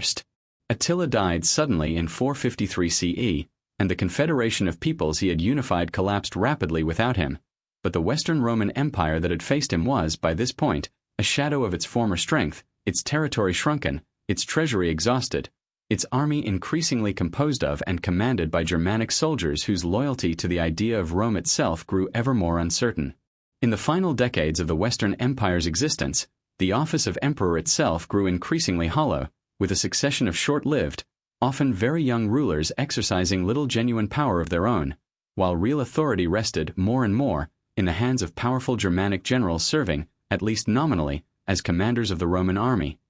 Men such as Ricimer, of mixed Suevic and Gothic descent, who controlled the selection and removal of Western emperors for well over a decade in the 460s and 470s CE without ever claiming the imperial title for himself, content, it seems, to rule through puppet emperors while holding the actual military power that mattered. The end, when it finally came, arrived not through some dramatic final battle or the destruction of Rome itself, but through a quiet administrative act that many contemporaries may not even have immediately recognized as historically decisive. In 476 CE, a Germanic military leader named Odoacer, commanding a mixed force of Germanic soldiers serving within the Roman army in Italy, rose in rebellion after his troops were denied the land grants they had been promised, deposed the reigning Western emperor, a young man named Romulus Augustulus, whose name carries a poignant historical irony, combining that of Rome's legendary founder with a diminutive form of Augustus, the first true emperor, as though history itself had arranged a fitting bookend to the story that had begun over 1,000 years before. Rather than installing a new puppet emperor of his own, as his predecessors had generally done, Odoacer chose instead to send the imperial regalia to Constantinople, acknowledging the Eastern emperor as the sole legitimate Roman emperor, while ruling Italy himself, in practice, as an independent king. No new Western Roman emperor would ever be crowned again. It is worth pausing here to note that many historians today caution against treating the year 476 as quite the sharp, sudden ending that later tradition has sometimes made of it. For people actually living in Italy, Gaul, or Spain in the late 5th century, life continued in many ways much as it had before, governed now by Germanic kings rather than Roman emperors, but often within administrative and legal structures that remained substantially Roman in character, staffed in many cases by the same Roman aristocratic families who had administered these provinces for generations, and continuing to use Latin as the language of law, religion, and educated culture for centuries to come. Rome, as a political and military power capable of unifying and defending the entire Western Mediterranean, had certainly ended. But Roman culture, Roman law, Roman religion in its Christian form, and the Latin language itself did not simply vanish in 476, but persisted, transformed gradually rather than extinguished suddenly, into the medieval kingdoms that grew up across the former territory of the Western Empire in the centuries that followed. And crucially, the story of Rome itself as a political entity did not actually end in 476 at all. It simply continued in its eastern half for nearly another 1,000 years. The Eastern Roman Empire, governed from Constantinople and known to modern historians as the Byzantine Empire, though its own inhabitants continued to call themselves Romans throughout its long history, not only survived the collapse of the western provinces but, under emperors such as Justinian I in the 6th century, briefly reconquered substantial portions of the old western territories, including Italy and North Africa, before renewed pressures, this time from a resurgent Persian Empire and later from the rapidly expanding forces of early Islam, gradually reduced its territory once more over the following centuries. Constantinople itself, protected by its famous land and sea walls and its strategic position on the waters between Europe and Asia, would remain the capital of a continuous, if steadily shrinking Roman state until the year 1453, when it finally fell to the forces of the Ottoman Empire. An ending that brought the political history of the Roman Empire, in the most literal and continuous sense, to its true and final close, nearly 2,200 years after the legendary Romulus first traced the boundary of his small settlement on the Palatine Hill. Empires end, but their influence rarely ends so neatly, and Rome's influence in particular has proven remarkably persistent, woven so thoroughly into the fabric of the world that came after it that we often fail to notice how much of it still surrounds us, quietly even now. Let us spend some time with this legacy slowly, before we bring our story to its rest. Consider, first, language. Latin, the tongue of that small settlement beside the Tiber, spread across Rome's provinces alongside its armies and its administrators, and though the empire that carried it eventually fragmented, the language itself did not simply disappear. In the western provinces, spoken Latin gradually evolved, region by region, into the family of languages we now call the Romance languages: Italian, French, Spanish, Portuguese, Romanian, and others besides, each a distant descendant of the everyday, spoken Latin of Roman soldiers, merchants, and settlers, transformed over many centuries of local development, yet still carrying, beneath their differences, an unmistakable common ancestry. Even English, though a Germanic language at its root, absorbed an enormous vocabulary from Latin, both directly and through French, so that a very great many of the words used to tell this very story tonight trace their origin back to the language spoken in ancient Rome. Consider, too, law. Roman legal thinking, the careful distinction between different categories of property, contract, and obligation, the principle that laws should be written, public, and equally applicable rather than arbitrary, the very idea of codifying a society's rules into an organized, comprehensive system, shaped the legal traditions of continental Europe so deeply that the term civil law, used today to describe the legal systems of France, Germany, Spain, much of Latin America, and many other nations around the world, refers directly back to Roman civil law as codified, in its most influential and lasting form, under the Eastern Roman Emperor Justinian in the 6th century CE, in a great compilation known as the Corpus Juris Civilis. Even legal systems descended from English common law, which developed along a somewhat different historical path, absorbed Roman legal concepts and Latin legal terminology that remain in use in courtrooms around the world today. Consider Roman engineering and architecture, whose physical remains still stand, in many places, after 2,000 years of weather, war, and neglect.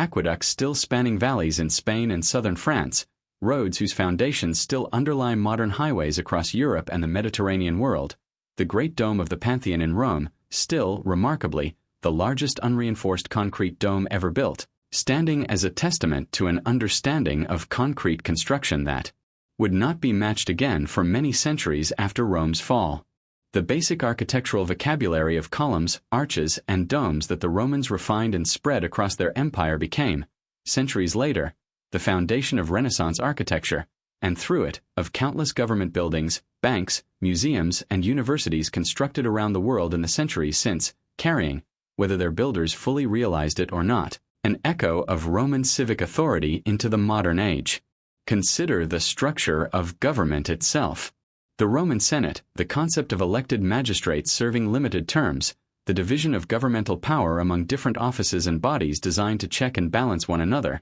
the very words we use for so many modern political concepts: Senate, Republic, Constitution, Provincial, Magistrate, Veto. These are not simply borrowed vocabulary, but borrowed ideas, adapted and reinterpreted by later political thinkers, from the framers of the American Constitution, who studied Roman history closely and consciously modeled elements of their new government on Roman precedent, to countless other constitutional systems established around the world in the centuries since, each one, in some small way, a distant descendant of the political experiment that began on the banks of the Tiber nearly 3,000 years ago. Consider religion. Christianity, born as a small and initially persecuted movement within the Roman province of Judea, spread across the Mediterranean world along Roman roads and through Roman trade networks, was ultimately embraced by Constantine and, within a few generations, established as the empire's official religion. And it was this specifically Roman form of Christianity, shaped by Roman administrative structures, Roman legal thinking, and the Latin language itself, that would go on to define the religious landscape of Western Europe for the following 1,500 years and more, its institutional structure, centered on the Bishop of Rome, still bearing, in its very organization, the traces of the Roman administrative world in which it first took shape. And consider, finally, something less tangible but no less real: the way Rome's story itself has continued to serve, for century after century, as a kind of shared reference point for later civilizations thinking about power, ambition, virtue, and decline. Renaissance artists and scholars looked back to Rome as a model of civic virtue and artistic achievement to be recovered and revived. Enlightenment philosophers studied the Roman Republic's collapse into autocracy as a cautionary tale about the fragility of free institutions. Napoleon consciously styled elements of his own empire after Roman imperial precedent. And historians, statesmen, and ordinary readers have continued, right up to the present day, to find in Rome's long rise and long fall a kind of mirror, sometimes flattering, sometimes deeply uncomfortable, in which later societies have examined their own strengths, their own excesses, and their own uncertain futures. No account of Rome, however calm and unhurried, would be complete without some time spent on the institution that made nearly everything else in this story possible: the Roman army, whose organization, discipline, and engineering skill allowed a single city, and then a single peninsula, to eventually command the resources of an entire Mediterranean world. The heart of the Roman military system was the legion, a unit that, through various reforms across the centuries, generally numbered somewhere between 4,000 and 6,000 soldiers, organized into smaller subunits called cohorts, and smaller still into groups called centuries, each nominally commanded by a centurion, experienced, battle-hardened officers, promoted from the ranks, who formed the true backbone of Roman military discipline and effectiveness at the level where battles were actually fought and won.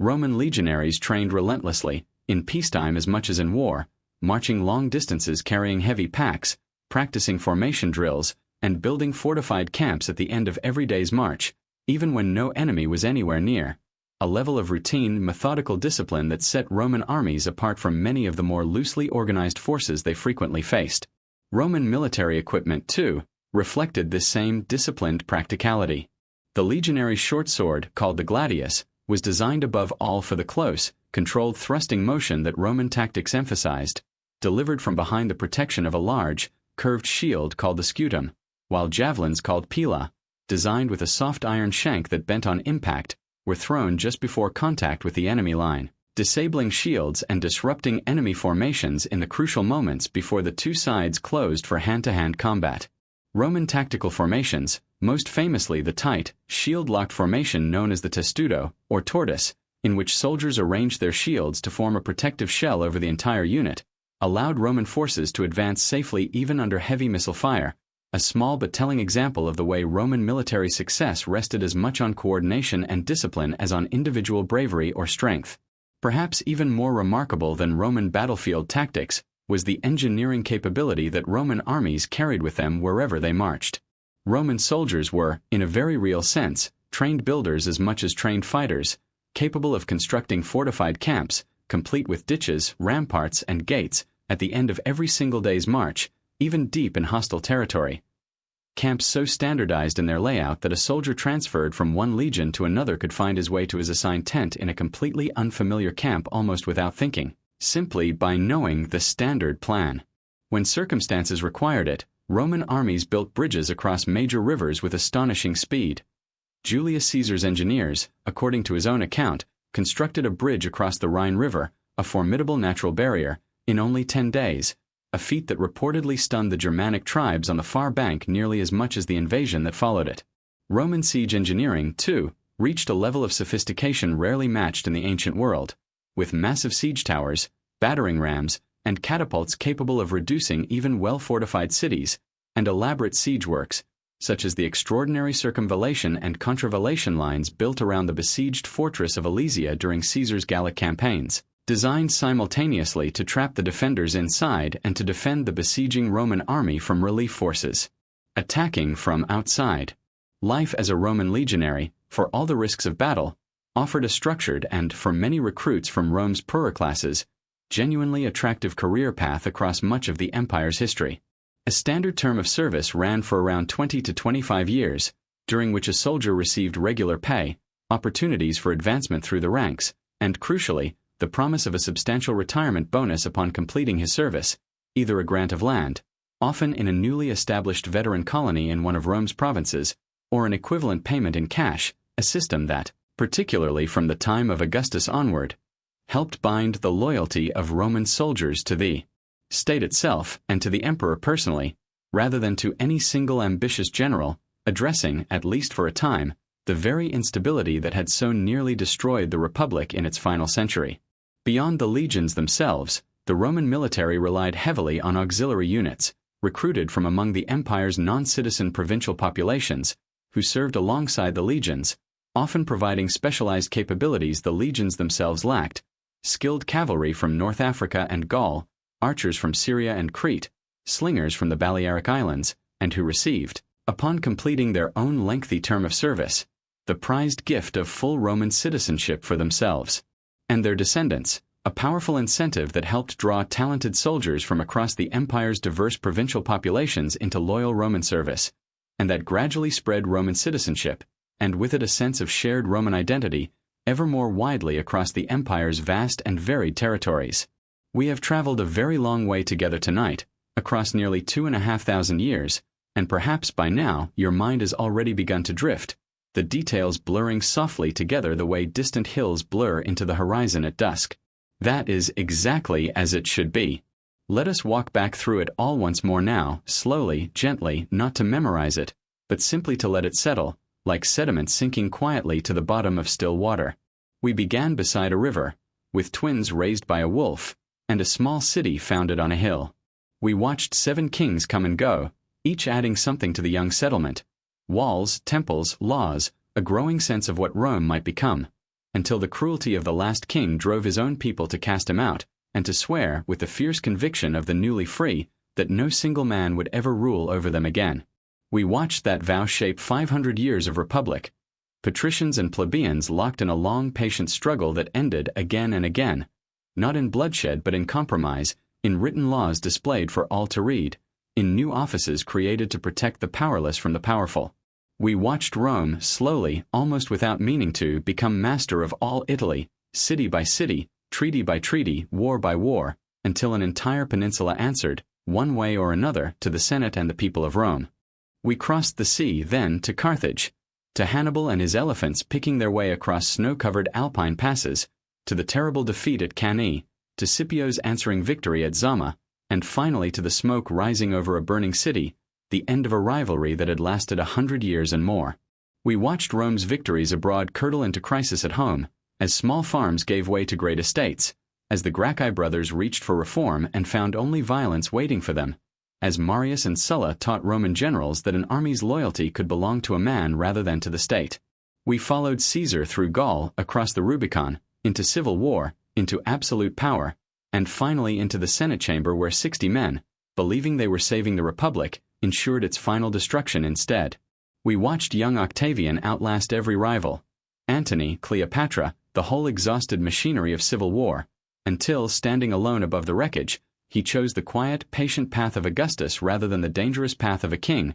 and built, behind the careful mask of a restored republic, an empire that would endure for centuries. We moved then through the emperors, Tiberius withdrawing into suspicious solitude, Caligula's brief and troubled reign, Claudius surprising everyone who had once dismissed him, Nero fiddling, or not fiddling, while questions about him still linger 2,000 years later. We watched Vespasian steady the ship of state, and his sons after him, before 5 remarkable men, chosen not by blood but by merit, gave Rome very nearly a century of the kind of peace and prosperity that history rarely offers any civilization for very long. We paused there in that peace, to simply live for a while inside Roman daily life. The baths, the roads, the games, the gods, the quiet, unglamorous rhythms of ordinary days that made up the overwhelming majority of the empire's actual lived experience, far more than any battle or betrayal. And then, slowly, we watched the weather change. Marcus Aurelius, writing his private thoughts by lamplight on a cold northern frontier,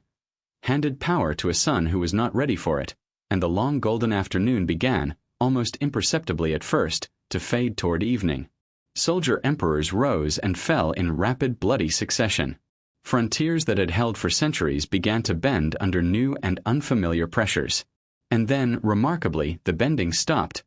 Diocletian and Constantine, in their different ways, held the structure together, reorganized it, gave it a new capital in the East, gave it, in time, a new religion that would outlast the empire itself by well over 1,000 years. But the pressures from beyond the frontier did not disappear. They only paused, gathering strength somewhere out past the edges of the map, until the Goths, fleeing the Huns, crossed the Danube and, decades later, entered Rome itself, a city that had not seen a foreign army within its walls in 800 years. Vandals took Carthage. Attila swept across Gaul and Italy, and then, as suddenly as he had come, was gone. And finally, quietly, almost without anyone at the time fully registering the historical weight of the moment, a young emperor with an old, echoing name was set aside, and no one replaced him, and the western half of the story that had begun beside the Tiber so very long ago came, gently, to its close. But only the western half. In the east, behind Constantinople's great walls, Rome continued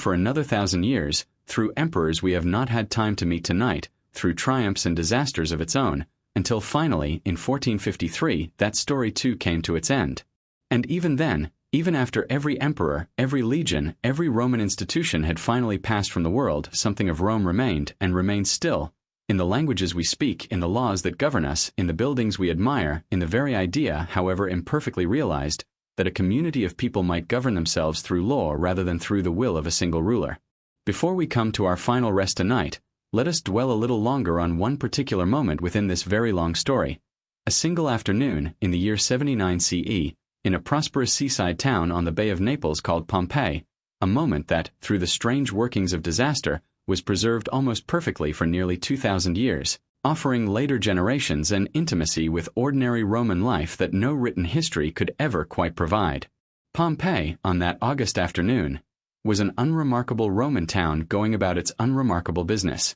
Bread was baking in the ovens of local bakeries, the loaves later found still sitting where they had been left, their surfaces marked, according to Roman custom, with the baker's own stamp. Wine was fermenting in great storage jars in the cellars of local merchants. Wall paintings, some of them extraordinarily sophisticated in their color and their perspective, decorated the homes of the town's wealthier residents, depicting mythological scenes, garden landscapes, and, in one particularly famous case, a simple, tender portrait of a young couple, the woman holding a stylus to her lips in a gesture of quiet thought. Graffiti, scratched into plaster walls by ordinary residents rather than professional artists, recorded election endorsements, tavern jokes, declarations of love, and complaints about neighbors, offering a startlingly direct, unfiltered voice from ordinary Roman people who left almost no other trace in the historical record.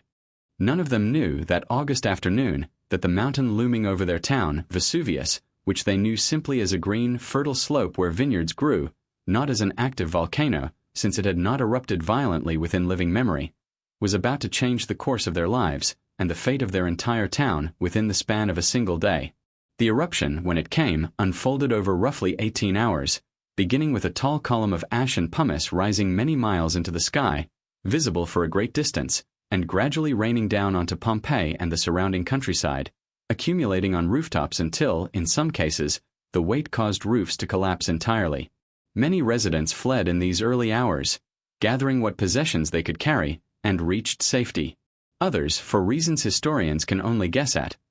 perhaps confidence that the danger would pass, perhaps simple inability to leave, whether through age, illness, or a decision to protect property, remained. For those who remained, the end came swiftly and with terrible force, in a series of what volcanologists call pyroclastic surges.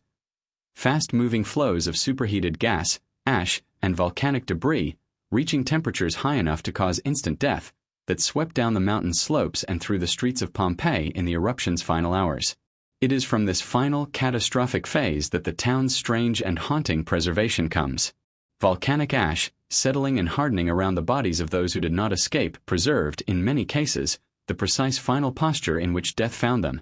A family gathered together in a room, a dog still chained near a doorway, a group of people huddled in what may have seemed, in those final moments, like the safest available shelter. In the 19th century, archaeologists excavating the site discovered that these bodies, though the flesh had long since decomposed, had left behind cavities in the hardened ash exactly matching their shape, and by carefully pouring plaster into these cavities, were able to recreate, with haunting precision, the actual forms of individual human beings in the final moments of their lives, nearly 18 centuries earlier. Pompeii, and its smaller neighboring town of Herculaneum, remained buried and largely forgotten for well over 1,500 years, rediscovered only in the 16th and more systematically in the 18th century, and excavated gradually and still, in places, incompletely, ever since. What these excavations revealed was not simply the grand, official face of Roman civilization that written histories tend to preserve, the emperors, the senators, the great battles and treaties, but something rarer and, in its own quiet way, more moving, the actual physical texture of one ordinary Roman afternoon, held perfectly still, waiting patiently across nearly 2,000 years of human history for someone, eventually, to come looking for it. In the calm and the darkness tonight, perhaps you can imagine it gently. Sunlight on a painted garden wall, bread cooling in a baker's window, the quiet, unremarkable rhythm of a Roman town that had no idea, that particular afternoon, that it was about to become one of history's most extraordinary time capsules. Rome has left us more than roads and ruins. It has left us words, too. Actual voices, preserved on scroll and page and later in print, belonging to people who lived within this long story we have been telling, and who thought, carefully and often beautifully, about the very same questions of power, mortality, virtue, and meaning that occupy human minds still, tonight, 2,000 years later. Let us spend a little time with a few of these voices now, quietly, as we drift toward the end of our story. Cicero, the great orator and statesman who lived through the final, turbulent decades of the Republic, and who was executed on the orders of the Second Triumvirate for his opposition to Mark Antony, spent much of his life defending the republican values he believed were slipping away even as he lived through their collapse. In his philosophical writings, composed in the brief periods when political circumstance forced him from public life, Cicero reflected at length on duty, on friendship, on the proper conduct of a good life, writings that would later be rediscovered and treasured by Renaissance scholars, who considered Cicero's Latin prose among the finest ever written, and whose ideas about natural law and civic virtue would influence political thinkers for the next 2,000 years,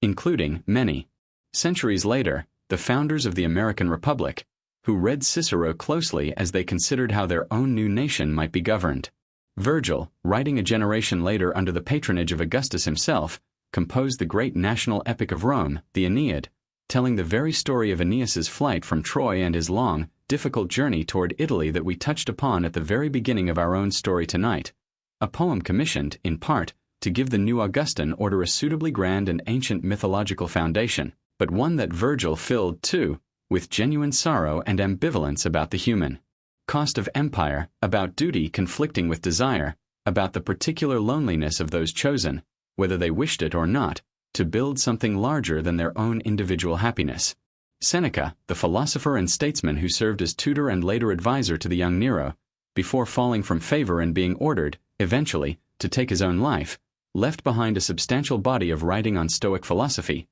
letters, essays, and dialogues exploring how a person might maintain inner calm and virtue amid the unpredictable, often dangerous currents of public life, ideas that carry a particular poignancy given the manner of Seneca's own eventual death, which, according to the historian Tacitus, he faced with the same composed dignity his philosophical writings had always recommended. And Marcus Aurelius, whom we met earlier as the last of the 5 good emperors, left behind perhaps the most intimate of all surviving Roman texts, his private philosophical journal, the Meditations, written not for publication or for any audience at all, but simply as a series of personal reminders to himself, composed, in many cases, during long military campaigns on the empire's northern frontier, in which the most powerful man in the entire Roman world quietly reminded himself of his own mortality, the smallness of fame and wealth against the vastness of time, and the importance of simply doing one's duty, calmly and without complaint, for as long as one is given to do it. You could leave life right now, he wrote to himself, in words that later readers, across every century since, have found strangely comforting rather than frightening. Let that determine what you do and say and think. These voices, and countless others like them, poets, historians, playwrights, ordinary letter writers whose correspondence happen to survive, remind us that the Roman world was not simply a story of emperors and armies, but a civilization of real people, thinking and feeling and doubting and hoping across the very same span of ordinary human years that any of us are given, in whatever century we happen to find ourselves living. They worried about death, about whether their lives had meaning, about how to behave well under difficult circumstances, and they wrote their answers down, carefully, in the hope that something of their thinking might outlast them. In this, at least, they succeeded rather more completely than most of us are ever likely to. Let us rest, for a while longer, on another quiet thread running through this long story: the ordinary economic life of the Roman world, the coins that changed hands, the goods that moved along its roads and across its seas, and the patient, largely anonymous labor of merchants, farmers, and craftsmen upon whose steady work the entire visible grandeur of Rome's temples, forums, and legions ultimately rested. Roman coinage itself tells a quiet story of its own. In the earliest days of the Republic, Rome, like many of its Italian neighbors, relied on simple bars of bronze, valued by weight, before gradually adopting the more familiar practice, learned in part from contact with the Greek cities of southern Italy, of minting standardized coins bearing recognizable images and guaranteed by the authority of the state. Over the centuries, a small number of standard denominations emerged. The silver denarius, which would remain the backbone of the Roman monetary system for centuries, worth, in its earlier and more stable periods, roughly a day's wage for an ordinary laborer, alongside smaller bronze coins for everyday transactions and, at the upper end, gold coins reserved for larger payments and grand imperial commissions. Roman coins carried, from the time of Julius Caesar onward, the portrait of the ruling emperor, a practice that served not only a practical function but a deliberate one, carrying the emperor's image, and with it a quiet reminder of imperial authority, into every marketplace transaction across the length and breadth of the empire, from the damp markets of Britain to the sun-baked bazaars of Syria. Beneath this monetary system lay an agricultural economy that occupied the overwhelming majority of the empire's population, most of them small farmers or agricultural laborers working land they did not themselves own, growing the staple crops, wheat, barley, olives for oil, grapes for wine, that formed the foundation of Roman diet and Roman trade alike. Grain, in particular, occupied a place of special importance and special anxiety within Roman economic and political life, since the city of Rome itself, swollen by the 1st century BCE to a population of perhaps 1 million people, could not possibly feed itself from the surrounding Italian countryside alone, and depended instead on a vast, carefully managed supply chain bringing grain by ship from Sicily, and later, and far more importantly, from Egypt and North Africa, a dependency so central to the city's stability that Roman emperors treated the reliable arrival of the grain fleet as one of their most serious ongoing responsibilities, knowing well that hunger in the streets of Rome could translate, with unsettling speed, into political unrest. Beyond agriculture, the Roman world supported a remarkable range of craft production and long-distance trade, much of it organized through associations of craftsmen and merchants, called collegia, that regulated particular trades within individual cities somewhat in the manner of later medieval guilds. Fine pottery, glassware, and metalwork produced in particular regional centers. Terra sigillata pottery from Gaul, glass from Syria and Egypt, metalwork from various specialized workshops across the empire. Traveled enormous distances along Roman roads and sea lanes to reach consumers who might never themselves travel more than a few miles from their home village in their entire lives, yet who might still own a piece of pottery, or wear a garment dyed with pigment that had traveled hundreds, or even thousands of miles to reach them. Roman trade extended remarkably, well beyond the formal boundaries of the empire itself. Silk arrived from China, carried along the long overland network of routes later called, by modern historians, the Silk Road, passing through Persian and Central Asian intermediaries before reaching Roman markets, where it commanded extraordinarily high prices and provoked, on more than one occasion, moral disapproval from conservative Roman writers who worried about the corrupting effect of such expensive foreign luxury on traditional Roman values. Spices, pearls, and other precious goods arrived from India and beyond, carried by monsoon-driven sea trade across the Indian Ocean and up the Red Sea, a trade route substantial enough that Roman writers left behind detailed sailing guides describing its seasonal patterns and its ports of call. Even amid the distant, echoing world of Han Dynasty China, Roman traders and Roman goods were known, if only vaguely, referred to in Chinese historical records under a name that translates, roughly, as the land of Dechin, a faint, distant awareness that another great empire existed, somewhere far to the west, along the very same long chains of trade and exchange that connected the ancient world together far more completely than we sometimes imagine. All of this movement, of coin, of grain, of silk and spice and ordinary pottery, depended, in the end, on the same underlying condition that made so much else in Roman history possible. The long peace, however imperfect and however unevenly distributed, that Roman power imposed across the Mediterranean world and its surrounding regions for the better part of 2 centuries. It is worth remembering, as we drift toward the close of this story, that Rome's true and lasting achievement may have had less to do with any single battle or any single emperor, and more to do with this quieter, more patient accomplishment: the creation, sustained across generations, of a world stable and connected enough that a farmer in Gaul, a merchant in Alexandria, and a craftsman in Britain could each go about their ordinary business, largely undisturbed, within a single vast, interconnected economic and political system,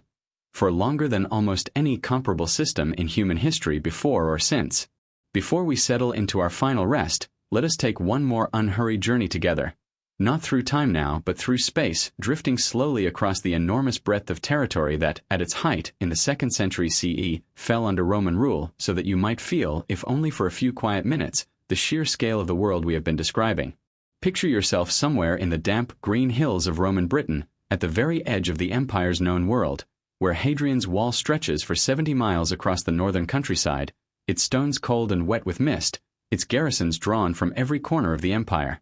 Soldiers born in Syria or Spain or North Africa, standing watch on quiet, uneventful nights very much like this one, against the unconquered tribes of Caledonia beyond. Roman Britain, added to the empire under Claudius and never entirely pacified in its far northern reaches, remained, for nearly 4 centuries, a distant, damp, and somewhat unglamorous province, its towns nonetheless growing to include recognizably Roman baths, forums, and villas, its countryside dotted with farms supplying grain to the legions stationed along its frontier. Now picture yourself, instead, somewhere far to the south, in the warm light of Roman North Africa, in a province whose fertile coastal plains, watered by careful irrigation and centuries of Roman agricultural expertise, made it one of the empire's most important sources of grain, shipped by the enormous quantity across the Mediterranean to feed the population of Rome itself. Cities like Leptis Magna, in what is now Libya, grew wealthy on this agricultural trade and on the caravan routes reaching south into the African interior, their forums and theaters built in a distinctly Roman style but decorated, often, with a warmth and a particular local flourish that reflected the province's own distinct character within the broader Roman world. Travel eastward now, in your mind, toward the ancient sun-warmed cities of Roman Syria and Judea, where Rome's power met a far older world of settled urban civilization, stretching back, in places, thousands of years before Rome itself existed. Here, Roman rule layered itself over Hellenistic Greek culture, which had itself layered over even older Near Eastern traditions, producing cities of extraordinary cosmopolitan richness. Antioch, one of the largest cities in the entire empire, its streets said to have been lit at night by lamps long before most Roman cities adopted the practice. And in Judea, a province whose complicated, often tense relationship with Roman authority would erupt, on several occasions, into major rebellion, and whose religious traditions, both Jewish and, in time, Christian, would shape the spiritual life of the entire Western world for millennia after the empire that once ruled over them had itself faded away. And picture, finally, the province of Egypt, perhaps the strangest and most singular of all Rome's territories, governed not through the usual senatorial administration extended to other provinces, but held as something close to the personal property of the emperor himself, its immense agricultural wealth, drawn from the yearly flooding of the Nile, feeding Rome's enormous urban population more reliably than any other single source in the entire empire. Alexandria, Egypt's great capital, remained, throughout the Roman period, one of the intellectual centers of the ancient Mediterranean world,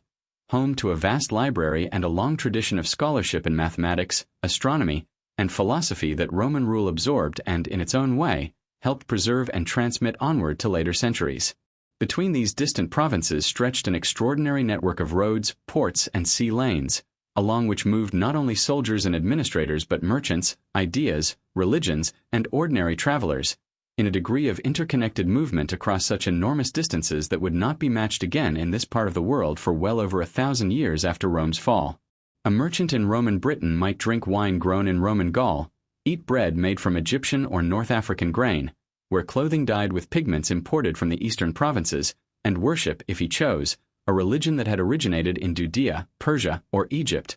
carried across the empire not by force, in most cases, but simply by the ordinary, unremarkable traffic of people and goods moving along Roman roads and Roman sea lanes, in the enormous, interconnected, and remarkably durable world that Rome, over so many centuries, had patiently built. One last quiet subject before we close our eyes on the story altogether: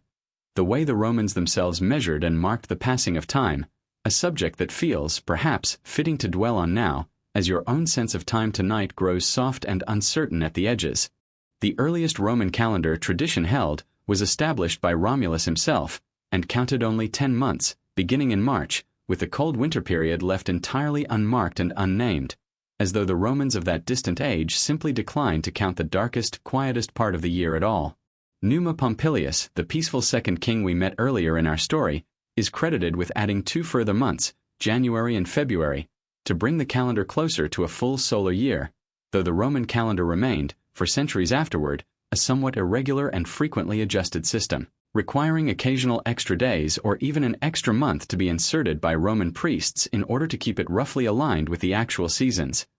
Adjustments that were, by the final decades of the Republic, in considerable and confusing disarray, sometimes for genuinely calendrical reasons and sometimes for the more cynical political purpose of extending or shortening the term of a particular official. It was Julius Caesar, drawing on the more precise astronomical knowledge of Egyptian scholars encountered during his time in Alexandria, who finally reformed this troubled system, introducing in 46 BCE a new calendar of 365 days, with an extra day added every 4th year to account for the small remaining discrepancy with the true solar year. A calendar so carefully calculated that it would remain in use, with only very minor later adjustment, for the next 16 centuries, and that survives in its essential structure in the calendar most of the world still uses today. The month of July, in fact, takes its very name from Julius Caesar himself, renamed in his honor after his death, while August, similarly, was later renamed for Augustus, a quiet linguistic trace of Roman history that most of us pass over entirely without a second thought,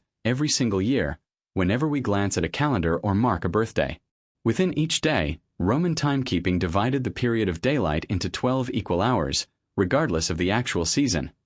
meaning that a Roman hour was considerably longer during the long days of summer than during the short days of winter, measured, in the absence of mechanical clocks, primarily through sundials in public spaces and, for nighttime hours or cloudy days, through water clocks that measured time by the steady, gentle dripping of water from one vessel into another, a method whose quiet, unhurried rhythm feels, perhaps, not entirely unlike the pace at which we have tried to tell this entire story to you tonight. The Roman week, too, differed somewhat from the one we use today, originally organized around an 8-day market cycle before gradually giving way, particularly under the influence of astrological practices absorbed from the eastern provinces, to the 7-day week associated with the 7 visible celestial bodies known to ancient astronomy, a system whose day names, in the Romance languages descended from Latin, still openly declare their planetary and divine origins.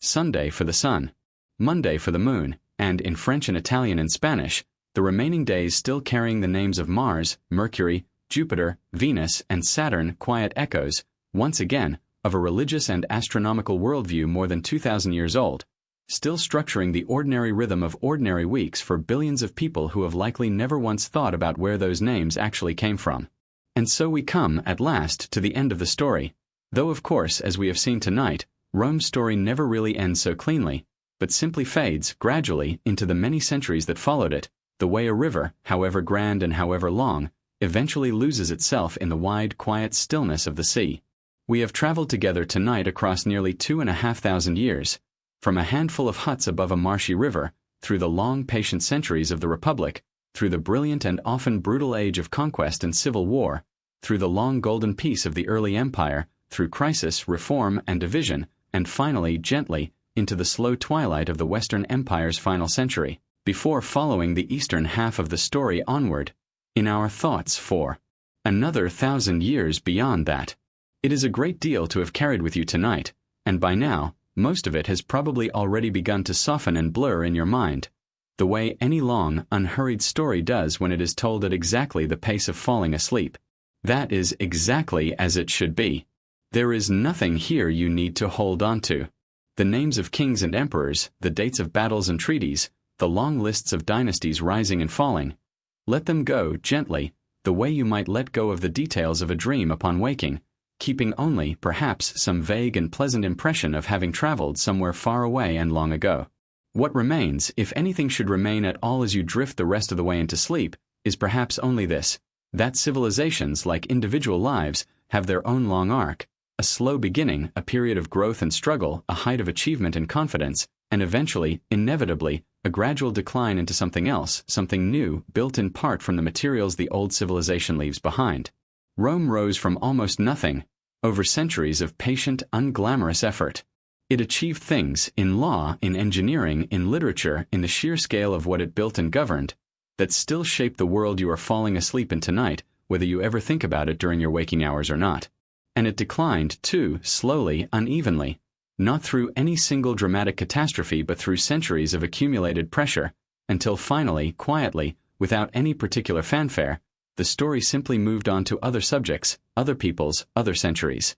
There is something quietly reassuring, perhaps, in that slowness, in the knowledge that even an empire, even something as vast and as seemingly permanent as Rome once must have appeared to the people living within it, unfolds according to its own unhurried rhythm, its own long, gradual arc, rather than according to any single sudden event. Nothing in this story happened quickly. The Republic took 500 years to build, and did not fall in a single day. The empire took centuries more to reach its height, and centuries more still to fade from that height into something else. Even Rome's very end in the West arrived not with some final, thunderous catastrophe, but with the quiet, almost unremarkable retirement of a teenage emperor whose name, Romulus Augustulus, carried within it, by strange coincidence, the entire arc of the story we have told you tonight, the legendary founder at its beginning, and the first true emperor at its height, both compressed, gently, into the diminished, forgettable name of the very last man to hold the title in the West. Let that slowness settle over you now, the way the ash settled so long ago over the quiet streets of Pompeii, not as an ending to be feared, but simply as a natural, unhurried transition from one state into another. The lights of ancient Rome have long since gone dark. The Forum, once filled with the noise of senators and merchants and ordinary citizens going about their business, stands quiet now beneath the stars, its columns broken, its marble worn soft by 2,000 years of wind and rain. And you, too, may let yourself grow quiet now, and soft and still, drifting away from this long story, away from Rome, away from every name and date and battle we have walked through together tonight, into whatever rest is waiting for you. Sleep well. And if some small, indistinct fragment of tonight's story should follow you down into your dreams, a river, a hill, a long road stretching off toward some distant horizon, let it settle there gently, and ask nothing more of you than the rest you have already, quietly, begun to find. If you are still listening, even faintly, even at the very edge of sleep, let us stay here a little longer, in this quiet space between waking and dreaming, before we finally let the story go. There is no need to hold on to anything more than the general shape of it now, a small city that grew, slowly and patiently, into something enormous. A system of shared power that lasted 500 years before giving way, gradually, to the rule of a single family, and then many families, across 500 years more. A long peace that allowed roads and aqueducts and cities to spread across 3 continents, and a long, uneven decline, in the West, that unfolded not as a single catastrophe, but as a slow accumulation of small pressures, over centuries, until one quiet year, with very little fanfare, the story simply changed shape and became something else. Think, if you like, one last time of that small stretch of riverbank where this whole story began, the Tiber moving slowly past reed banks and marshland, the 7 low hills rising gently around it, empty of anything we would now recognize as a city, waiting, in a sense, though of course it did not know it was waiting, for the small, ordinary human choices that would eventually turn it into the center of the ancient world. There were no marble temples yet, no forums, no legions marching in careful formation, no senators arguing beneath painted ceilings. There was only a river, and some hills, and the quiet, unremarkable rhythm of a landscape that had not yet become anything in particular. It is a gentle thought to hold on to, perhaps, as you drift the rest of the way toward sleep tonight, that every vast and complicated thing in history, every empire, every civilization, every grand and lasting achievement began in exactly this way, as something very small and very quiet, indistinguishable, at first, from countless other small and quiet beginnings that never grew into anything larger at all. Rome simply kept going, year after year, generation after generation, through failure as often as through triumph, until, almost without anyone fully noticing the exact moment it happened, a scattering of huts beside a muddy river had become the center of the known world. And now, so very long afterward, that whole enormous story has narrowed back down again, gently, into these last few quiet words, spoken softly into a dark room, drifting toward a single listener who is, by now, very nearly asleep. That is where every story eventually goes in the end. Back down into stillness, into quiet, into rest. Let yourself go there now, without any more resistance, without any need to hold on to a single further name or date or detail. Somewhere, far away now, the Tiber is still moving quietly past the low hills where this story began, the way it has moved, patiently, for longer than any empire, any republic, any single human life. It does not remember Romulus, or Caesar, or Augustus, or any of the names we have spent this long night walking through together. It simply moves, the way water always moves, unhurried, unconcerned, toward the sea. Let your own thoughts move in exactly that same way now, unhurried, unconcerned, drifting quietly downstream, away from every name and date and detail, toward whatever wide, dark, restful sea is waiting for you tonight. The story is finished. The room is dark and warm, and there is nothing left to do now except sleep,